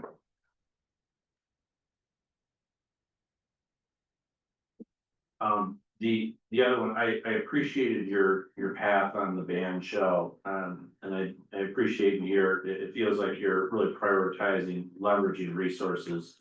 Whether it's through grants, other pieces. You mentioned that we're adding in under cap improvement, the rail cars. And I wonder if we're taking a similar approach here. You know, we took on those rail cars because they were beyond repair. But yet I wanna make sure we're approaching any grants, anything else. Is what you built into the budget right now, just kind of getting things back to stable, assuming we're selling, or are you looking at a grander project right now? And I'm hesitant until we've really explored all of the grant options before we start budgeting them. Go ahead. Yeah, good question, Mayor. The $5,000 that is currently in the budget is basically a make safe approach to the remaining, what would be 2 rail cars on site. We firmly can plan on selling the 2 other rail cars. We have applied for at least 2 grants already, and that's successful. We received approximately $12,000, $14,000 of funds that we are holding. Yeah. With the hopes of utilizing additional funds from the sale, that $14,000, and taking a similar approach to the band shell, as if we were to get a grant estimated funds of about $125,000 to fully renovate and you know, reimagine those cars to more fully restore them. We would leverage those funds with the hopes of getting a grant. For that, we need to make safe those rail cars, and make them safe for people to be around. Good. Yeah. Thank you. Other questions? One by now.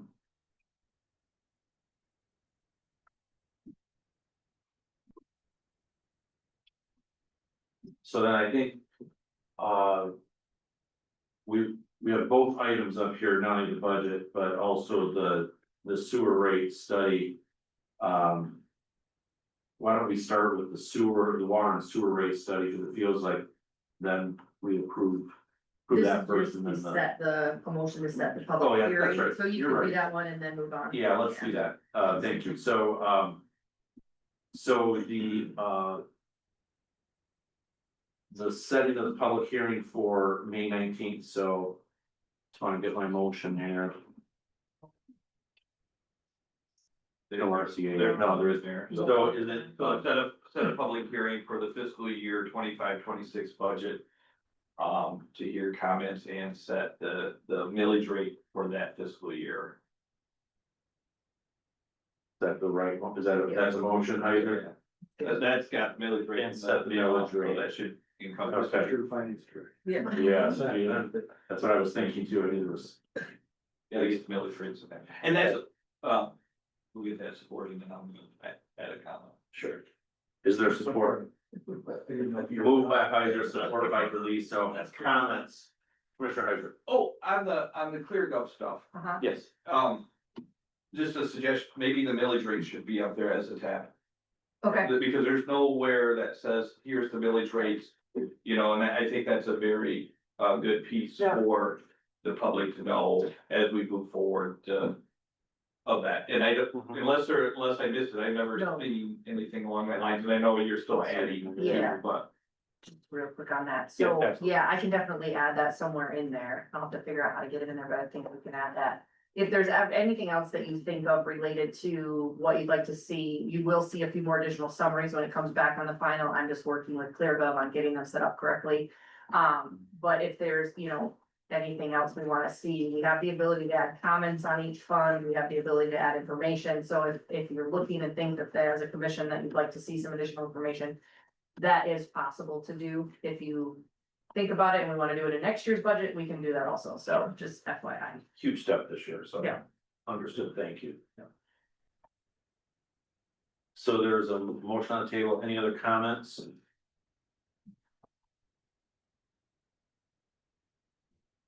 All those in favor of the motion signify by saying aye. Aye. Those opposed, motion carries. Now we're on to the setting of the 25-26 rates.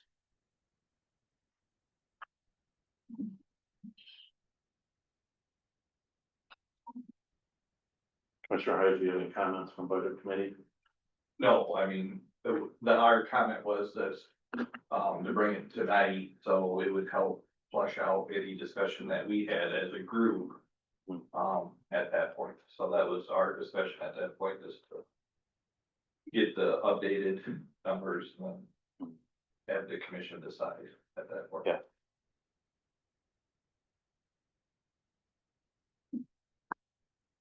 Well, I said earlier. I don't think anyone likes a 6% increase. For residents of St. John's. The challenge I have right now, and I think it is a positive here, is we're setting these again for 1 year. And we're going to be able to see timing of projects at that time, as was mentioned, you know, right now our path is. But we're dipping somewhat low in our fund balance, but 12 months from now, we might have a different situation. As was mentioned, these numbers could change at that time if we had a better idea on utilizations, on what's actually billable there. Or we know it's billable, but what those future utilizations are gonna be, as well as an agreement with the township down the road could cut part from this too, so. You know, our challenge is we gotta make the best decision with the information that we have to provide staff some guidance.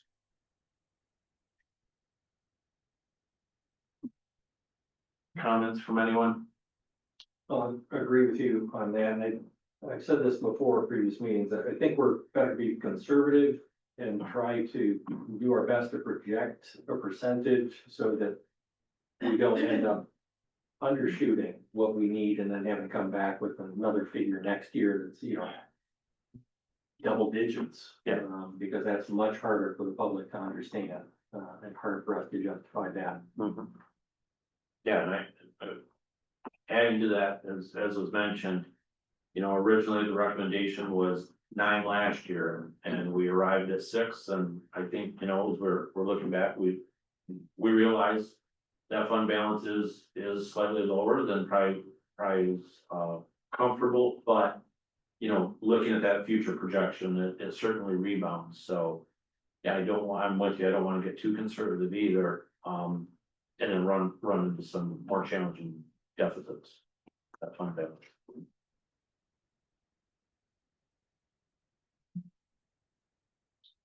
Mr. Mayor, if those future projections and assume no more rate increases past the 5, we would, or 5 or 6, or whatever we choose this year. That, It is 6 annually in my graphs. Oh, in the yeah, graphs, that's 16. Doing a 6% each year, Mhm. but it would be reevaluated. yeah, it's wasn't one Each year. here, but. No, I- Yeah. Yeah, it's built on that growth level, but at what point can you Are you comfortable enough that you've moved beyond it?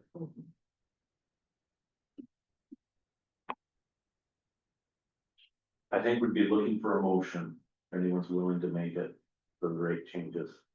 I'll make the motion that we increase the rate 5%.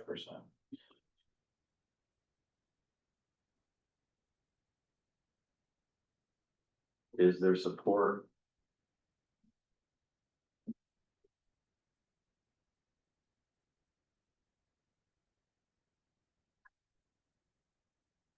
Is there support? For support, I believe the motion dies for lack of support.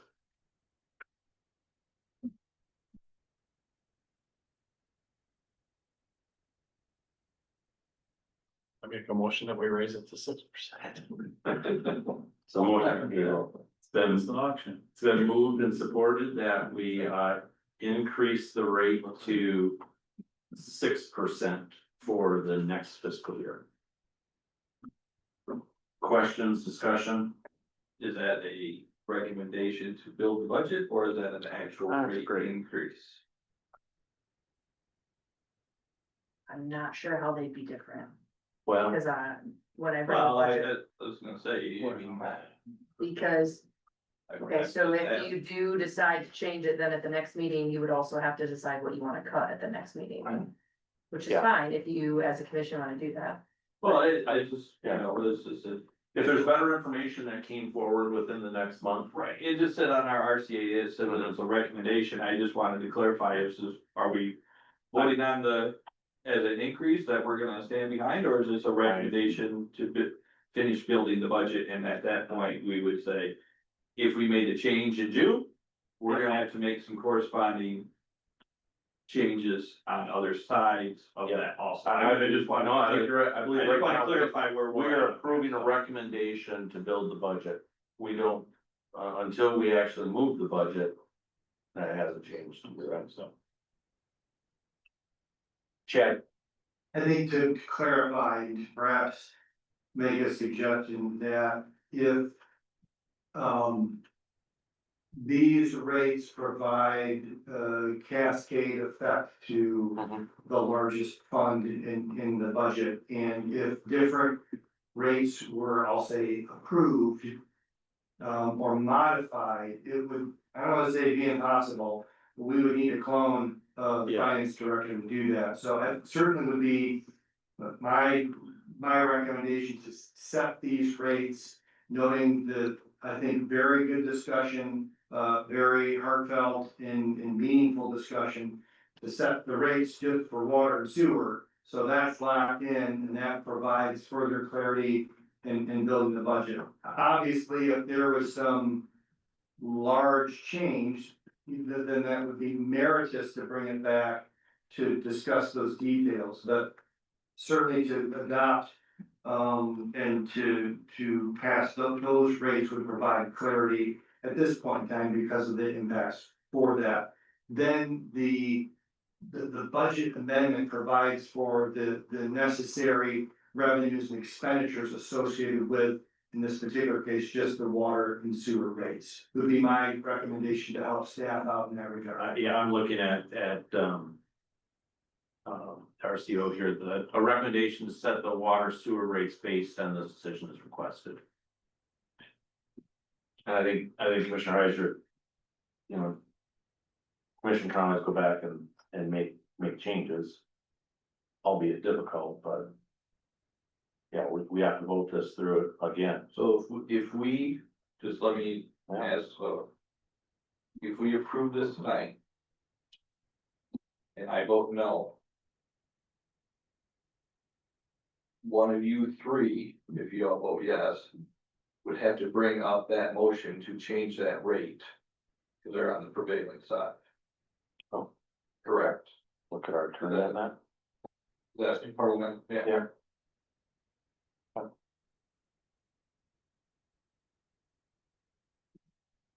So why don't we recap, what is the motion we have on the table? Motion by Commissioner DeListo, seconded by Commissioner Huffnagel to increase the water and sewer rates 6% for the next fiscal year. Any other questions on this motion? All those in favor of the motion signify by saying aye. Aye. Those opposed? Aye. Motion carries.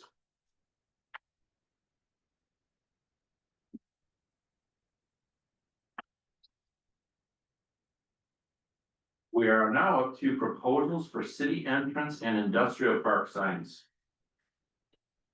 Chad. Thank you, Mayor. We have been working, as, one of the strategic goals is to increase visibility, as entering our great city. We have a couple of proposals based on the, two different, multiple locations, but two main areas. One is the industrial park, and the others are the city entrance signs. These are just to see if we're in the right stadium, if we're in the right section of the stadium, right row, or we just need to find a different stadium. So wanting to gain insight, direction, and comments from the commission on the different versions of this. This is the proposal for the industrial park, much simpler sign than we have out there, but showing off our wonderful new logo and a more industrial look to the stonework there. Any comments? Sure. Quite well. I'm not in favor of it at all. If we can't fund a police car, I'm not gonna go for a sign. This is LD. I mean, even general fund. Cause the general fund's in here. That was part of it. This sign is LDFA funding though, just to So, clarify. I The mean, next one is the yeah. city entrance sign, Okay. so we can.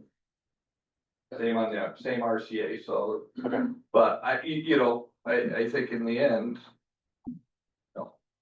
Yeah, you gotta set your priorities, okay? I think tonight.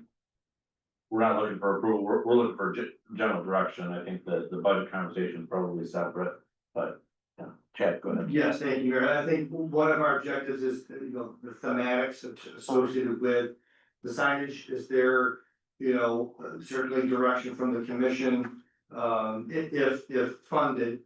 You want to make the overall aesthetics of these signs similar, or do we want to have them different? And that's just some of the guidance we would like to have.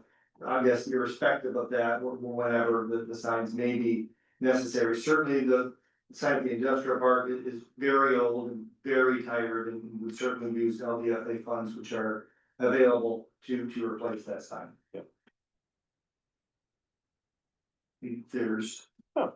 Another, That's, these are a couple different versions of the city entrance signs. Mhm. So obviously, one is trying to pick off some of the similar type of designs that may look at the, kind of picking off the same industrial signs, another type of look for that on the sign and design A.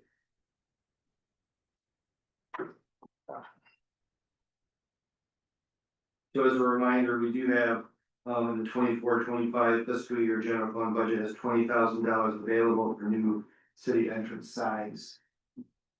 You probably haven't priced these out yet. yes, we do. Yeah, We- they're in there. It's $11,000 a piece. Each, okay. $11,750. Okay.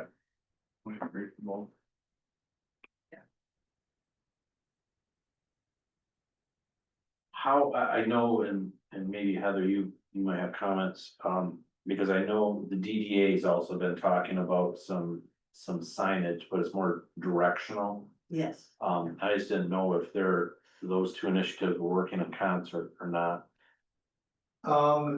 Certainly we're working in concert with regards to placement and location. With regards to the overall effects, they're entirely different signs.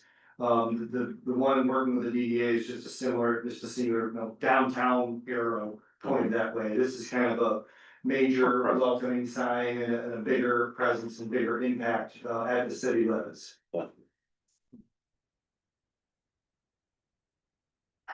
Any comments on design here? I personally, I'll say I like probably design B a little more, I think. Having some consistency there. And if you're doing this, make sure they're large enough to see, that's. I've seen some city entrances, yeah, a little underwhelming. But I think Commissioner Heisler, yeah, I think we do have to have that conversation if we still are moving forward with this year. Property or location to put that They type of. place all of the signs currently are, so like, there's one in front of the wheel, Mhm. there's one like by Patterson and Sons on 21. Did we verify that we have control over that space? That did come up in the planning It committee. seems like we talked about that at a previous meeting too, is, you Yeah. know. Maybe it was during strategic planning, if we actually have Yeah, rights to put that sign where they're at. It came up at the planning commission when we were approving the site plan or reviewing the site plan. At that Wheeler site. From an aesthetic standpoint, I like design B, but, that's just to give you my opinion on designs, but I have to say, I'm feeling the same feeling that Commissioner Heiser is about the cost associated with it. To me, that, but looking at those numbers pretty high. I know LDFA is the source, that's different, you know, That would be different. keeping us from getting the patrol car, but still, I think that's an awful lot of funding to be putting out for it. So that's my initial reaction, but to, To go along the LDFA side.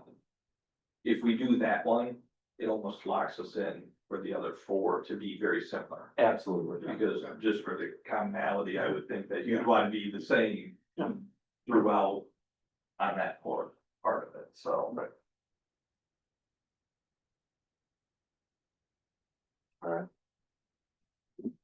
What's the expense on the other four?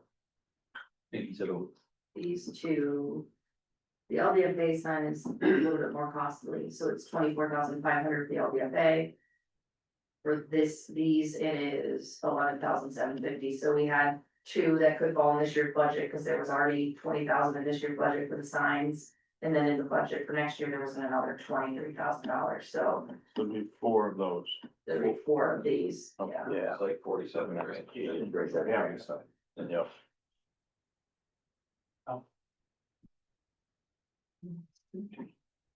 And that's just for his work, right? That's not for our.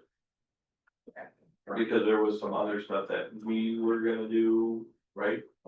Yeah, minimal, landscaping and whatnot Mhm. around the sign. And probably electric, or is there electric already there? Was that just? There is for the the- LDFA, just for the the LDFA? LDFA sign comes in with that as well. Okay.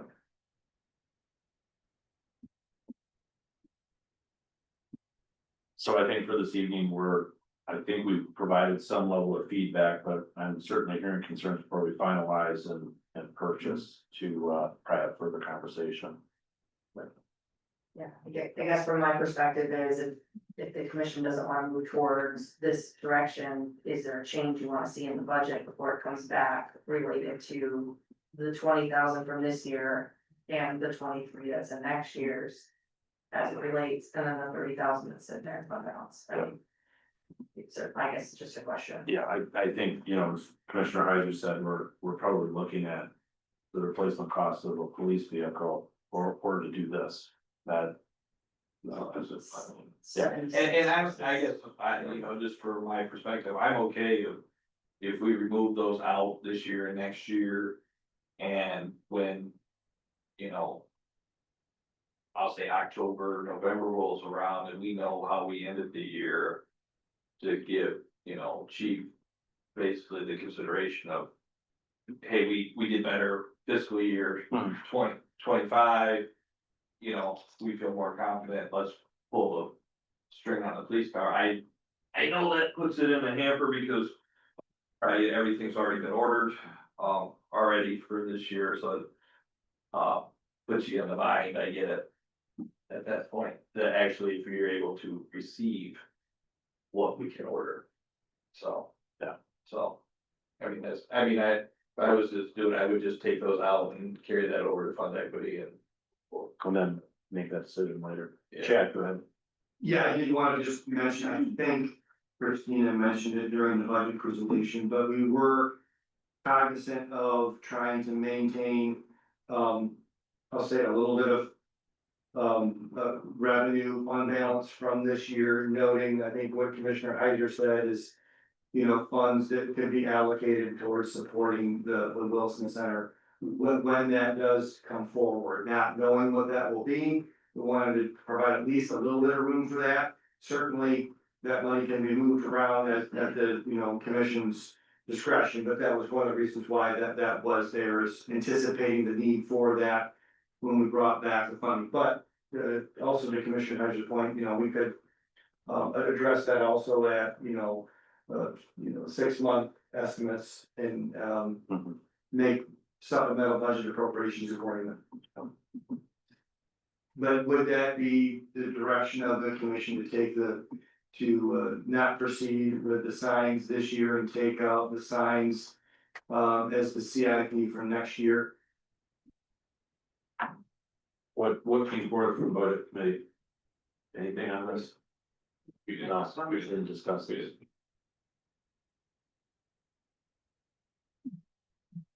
Thoughts of commission? I'm leaning right now towards holding off, maybe, for the time being, maybe things change in a couple months. I just also, you know, I know you're budgeting for revenue sharing, other things, and, just with some of the uncertainty, state, federal levels, I think we're probably wise to err on the side of a bit of caution here. I mean, there's other thoughts here. No. Okay. I think it's like prudent to perhaps We're not saying no, it's just the timing, I think. Yeah, And no, it's got no more sort of date, mid-year and see where we stand. where we're at. Yeah. But I don't think anyone's disagreeing, it's something we'd love to see done, but just given where we are, good. Next up is compost site appraisal. Chad, I think this one's you as well. Yes, thank you, Mayor. As was briefly discussed at the last meeting, we were presented with an opportunity to partner with an existing vendor for them to be able to purchase the site and proceed with a business transaction for the Kinley Road site. The Kinley Road site is a former basically a landfill, former kind of classified as a city dump. So the site uses are severely limited. And we did contact Remax Commercial to provide an appraisal of the property. The appraisal was attached to the RCA. The contractor's interested in the property and is scheduled to present their proposal at the May 19th commission meeting. So we, you know, this is a discussion only item with regards to the contractor's presentation at May, if the commission is still interested in this trajectory.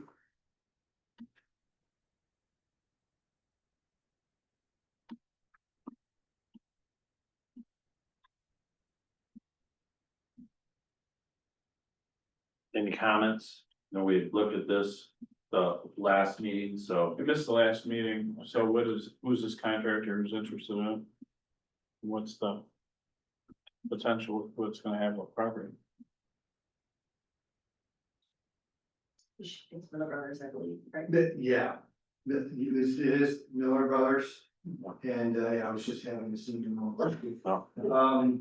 And so, you know, we do a lot of partnering with them out there with regards to them being a local contractor.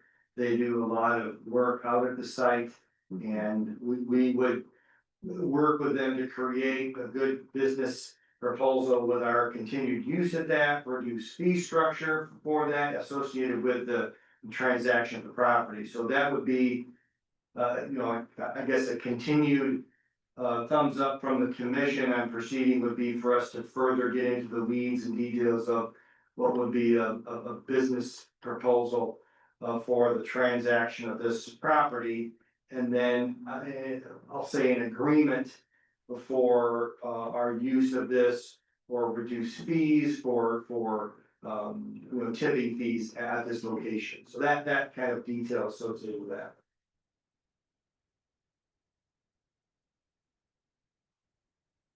Looking at land value right now. Okay. Yeah, where you at? Direction to proceed. Commissioner Heidel. I'll go along the lines of what we did with Townsend Road tonight. We should probably just put it out for proposals of what we wanna see that vision is. If it's city property, how often do we sell city property without a proposal?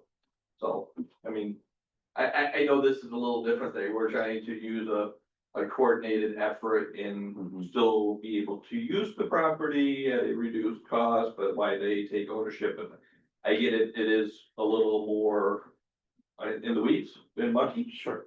But, just to give, everybody a chance, and maybe it's still gonna be only one vendor, and that's could be, or we could have a couple different, I don't know. So, yeah. Well, that's, I think, the real issue that we wanna try and discuss here, which is, is the commission comfortable with that, noting that, I'll say, limited use? That's not to say that there couldn't be other uses to the property per Commissioner Heiser's comment. This vendor just approached us with a kind of a collaborative approach to the property. And if the commission was comfortable of continuing that discussion and bringing it forth, or we could, pause that and just do a call for, I guess, proposals. I would say this would be a little bit difficult because of the back and forth and more of the details, but nonetheless, they can make a proposal on how much they would be willing to pay for the property, and then subsequent negotiations thereafter, that would probably have to. Well, at least we would know if anybody was interested in it. Sure. At that point, Yeah. because maybe there isn't anybody, and. Yeah. And as you said, the uniqueness here is, us to continue to utilize the property in some way, and I'm not sure what the restrictions are of anything else that could occur on a previous dump. Or landfill, I should say, that makes it a bit difficult to really envision anything else going there. And perhaps we could take that approach and just do a call for interest, Yeah, that's simply That's say. I mean, I get anything, I mean, Yeah. just to put it, just put the word out there so people are aware of it. Yeah, just see if someone else comes up with a different thought here. Yeah, maybe frame it as that call for interest. Is there a time sensitivity here? I don't, I don't think there's a time sensitivity, it's more that our costs are continuing to rise to maintain this, and the regulations coming down from Eagle are increasing, so that's kind of a joint positive with having somebody else take it over. There's been some new regulation, I don't know if Jordan knows much about it, but there's been some new regulations, I believe, coming out from Eagle. Okay. Yep.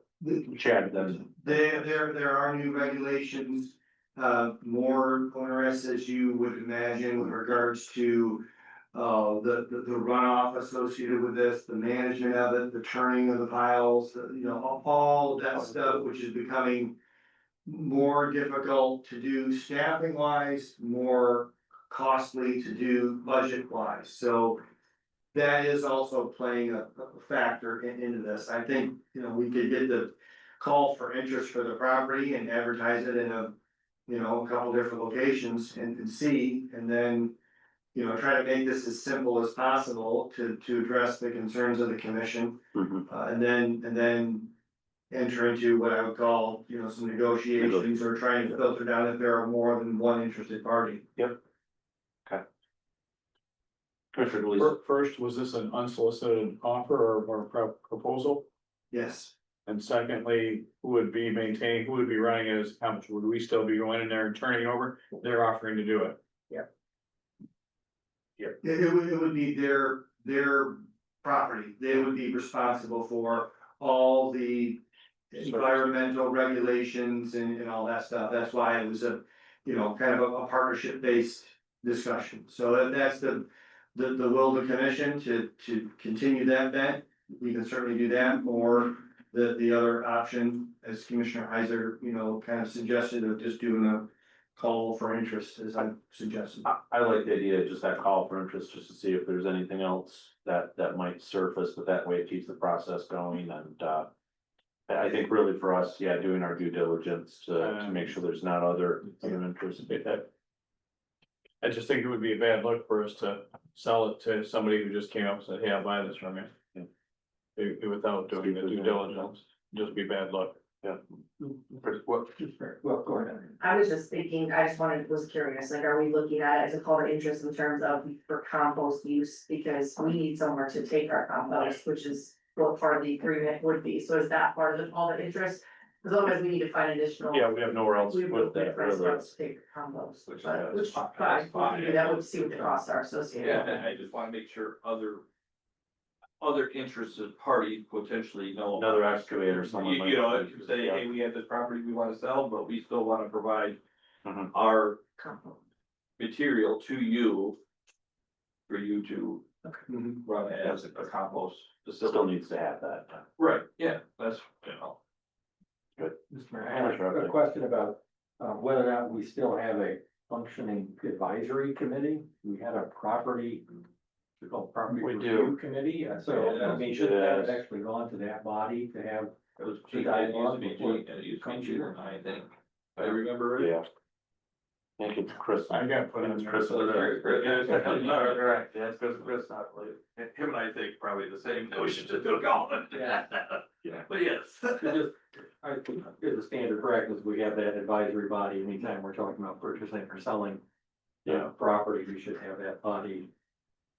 As part of that conversation first Absolutely. before it comes here. Yep, give some buy-in. Okay. I think that's a good future step, but I'm hearing. comfortable now. I think you got the Yeah. direction. I think they gave you the direction. Consensus. Appreciate that. Next up, the two items from the consent agenda, we're gonna start with the fire department exposure control plan. Well, this way we can take both of these at the same time if we want. Yep. Cause they both have the same flavor to it. Go ahead. It was just more of a question of the plan itself and the policies. It talked about the plan approval is once approved by the fire chief, this document will serve as the exposure control plan. If it's approved by the fire chief and he has ultimate authority to approve this, why is it in front of this body? Because if we approve it, we're the ultimate approver, and how it's written, it shows that the fire chief Has the decision that is the plan approval. So, I mean, it was more of a question along the lines of, if we're getting into this, why are we giving our blessing and obtaining this document or documents when the. Is it our purview in the first place? I think is what we're saying. Is there a purpose why? Because we don't approve chief's policies for law enforcement. You know, Right. as much as I do not want to do that, because I read this and they're, like, no, I don't wanna do anything there either, so. I mean, I'm taking it as the same approach, we don't do that, so why are we seeing these? Yeah, there's something statutorily that. Right, that's I guess that's my question, so. I mean, they're thorough and I read 89% of them. Yes. I didn't read, there was one mistake, it says police and I think it should say policy if you really wanna. Get into the weeds, I didn't quite catch that one. I guess that's my question and. Chad, I don't know, Yeah, barring, I appreciate the question, and I see the similarities between, the policies. I just wanted to, confirm that as per your suggestion, Commissioner, there wasn't a statutory requirement for the approval of the governing body, et cetera, et cetera. I don't believe if there are, I didn't see it. Yeah, so Not mentioned in there. I, if I can, knowing that suggestion, I think aptly so. If we can work with the fire chief and the city attorney just to confirm we're not missing anything. And then those would just fall back to the fire chief for, overall policy approvals for the department. Okay. If that would be acceptable to the commission. Yeah. So can we just place on file and? Or do you want? Do we need a motion to? Do we need a motion to just receive? place on file, or do we just let it die? I think, the placing on file is, you know, there's no legal ramifications for that. To follow what your suggestion was, I don't believe the other policies are placed on file, so to follow that same thing, I would just, I just let it die. just take no action. All right. Yeah. So we're comfortable, we'll take no action unless, if chief comes back and needs approval, if we find a purpose, we'll do it then, yeah. Okay. And you can always just, you know, recommend adoption, subject to final review by manager, chief, and myself, if that's what you wanted. I'd just rather let it die and then you guys have a month if something changes, let us know. I don't think, you know, we haven't had it for so long, I No, I don't think think it's a great point. another 30 days. Don't start with 87% review though. I was bored one night. Got it. All right. Then I think we'll move on. The next item is the city manager job performance review and contract discussion. Commissioner Huffnagel and I, along with Chad's team, had a chance to hold a personnel committee prior to this meeting. I believe all of you have seen the compilation of the feedback for Chad, which we shared, had a conversation about. I think Chad likely is gonna have further conversations with us about that direction and what we're seeking. We also did start to lay out some broad suggestions for a contract, knowing that Chad's contract comes up in just a couple of months here in July. Some of the larger areas that it covers include some additional vacation time. There is a COLA request that is built in there. There's also an initial conversation over term length and whether we make this a green contract and auto renew. What we agreed to with Chad is some of these areas we probably want some individual comments on from commission. So we're hoping you'll be hearing from us just to get some additional input from commission before we finalize that contract, and hopefully can do that between now and our next meeting. If there's any questions?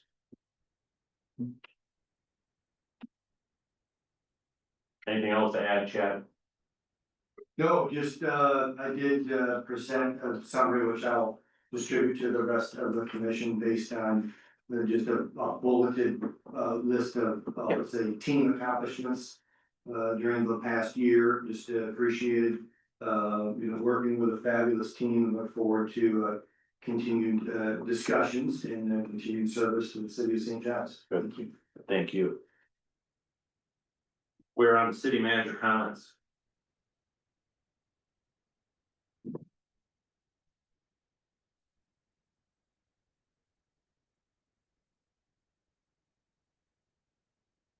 I did want to provide just a very brief summary noting, the season is upon us. With regards to street repair schedules. And I can distribute this, but I did want to, mention this, because I'm sure commission is getting questions on it. Higham Street needs a business route 27. Unfortunately, this section did not survive the winter well. And we encountered numerous spots that buckled and heaved due to extreme thawing and refreezing. There are funds available in the 24-25 to completely repave this section. Staff contacted SME to conduct soil borings within the corridor, so a plan for repair could be made between the city staff and Michigan Paving Materials. We are tentatively scheduled to complete a crushing shape followed by paving in late May. Lansing Street south of M21. We've recognized it for some time that the area from M21 to Park Street was in need of repair, and that's why it is included in the 2025 street millage area. Once again, this area and the areas south of Park Street did not fare well this winter due to extreme thawing and refreezing events. Utilizing additional funds in the 24-25 budget, we plan to address the first three blocks in late May. This will allow us to continue south past Park Street to what we hope is to Short Street, cost dependent. SME also conducted soil samples in this area and are in the process of finalizing a solution with Michigan Paving and Materials. Sturgis Street west of Scott Road and all utility cuts. City staff will be saw cutting and excavating these areas to replace the failed road base and prep for paving. Paving is scheduled for the week of May 12th. Additionally, with staff met with Michigan Paving in early April, we confirmed with them that all paving work in the Lansing Street and Park Street areas must be complete by August 1st to ensure no interference with the festival activities. It's just a brief update on that.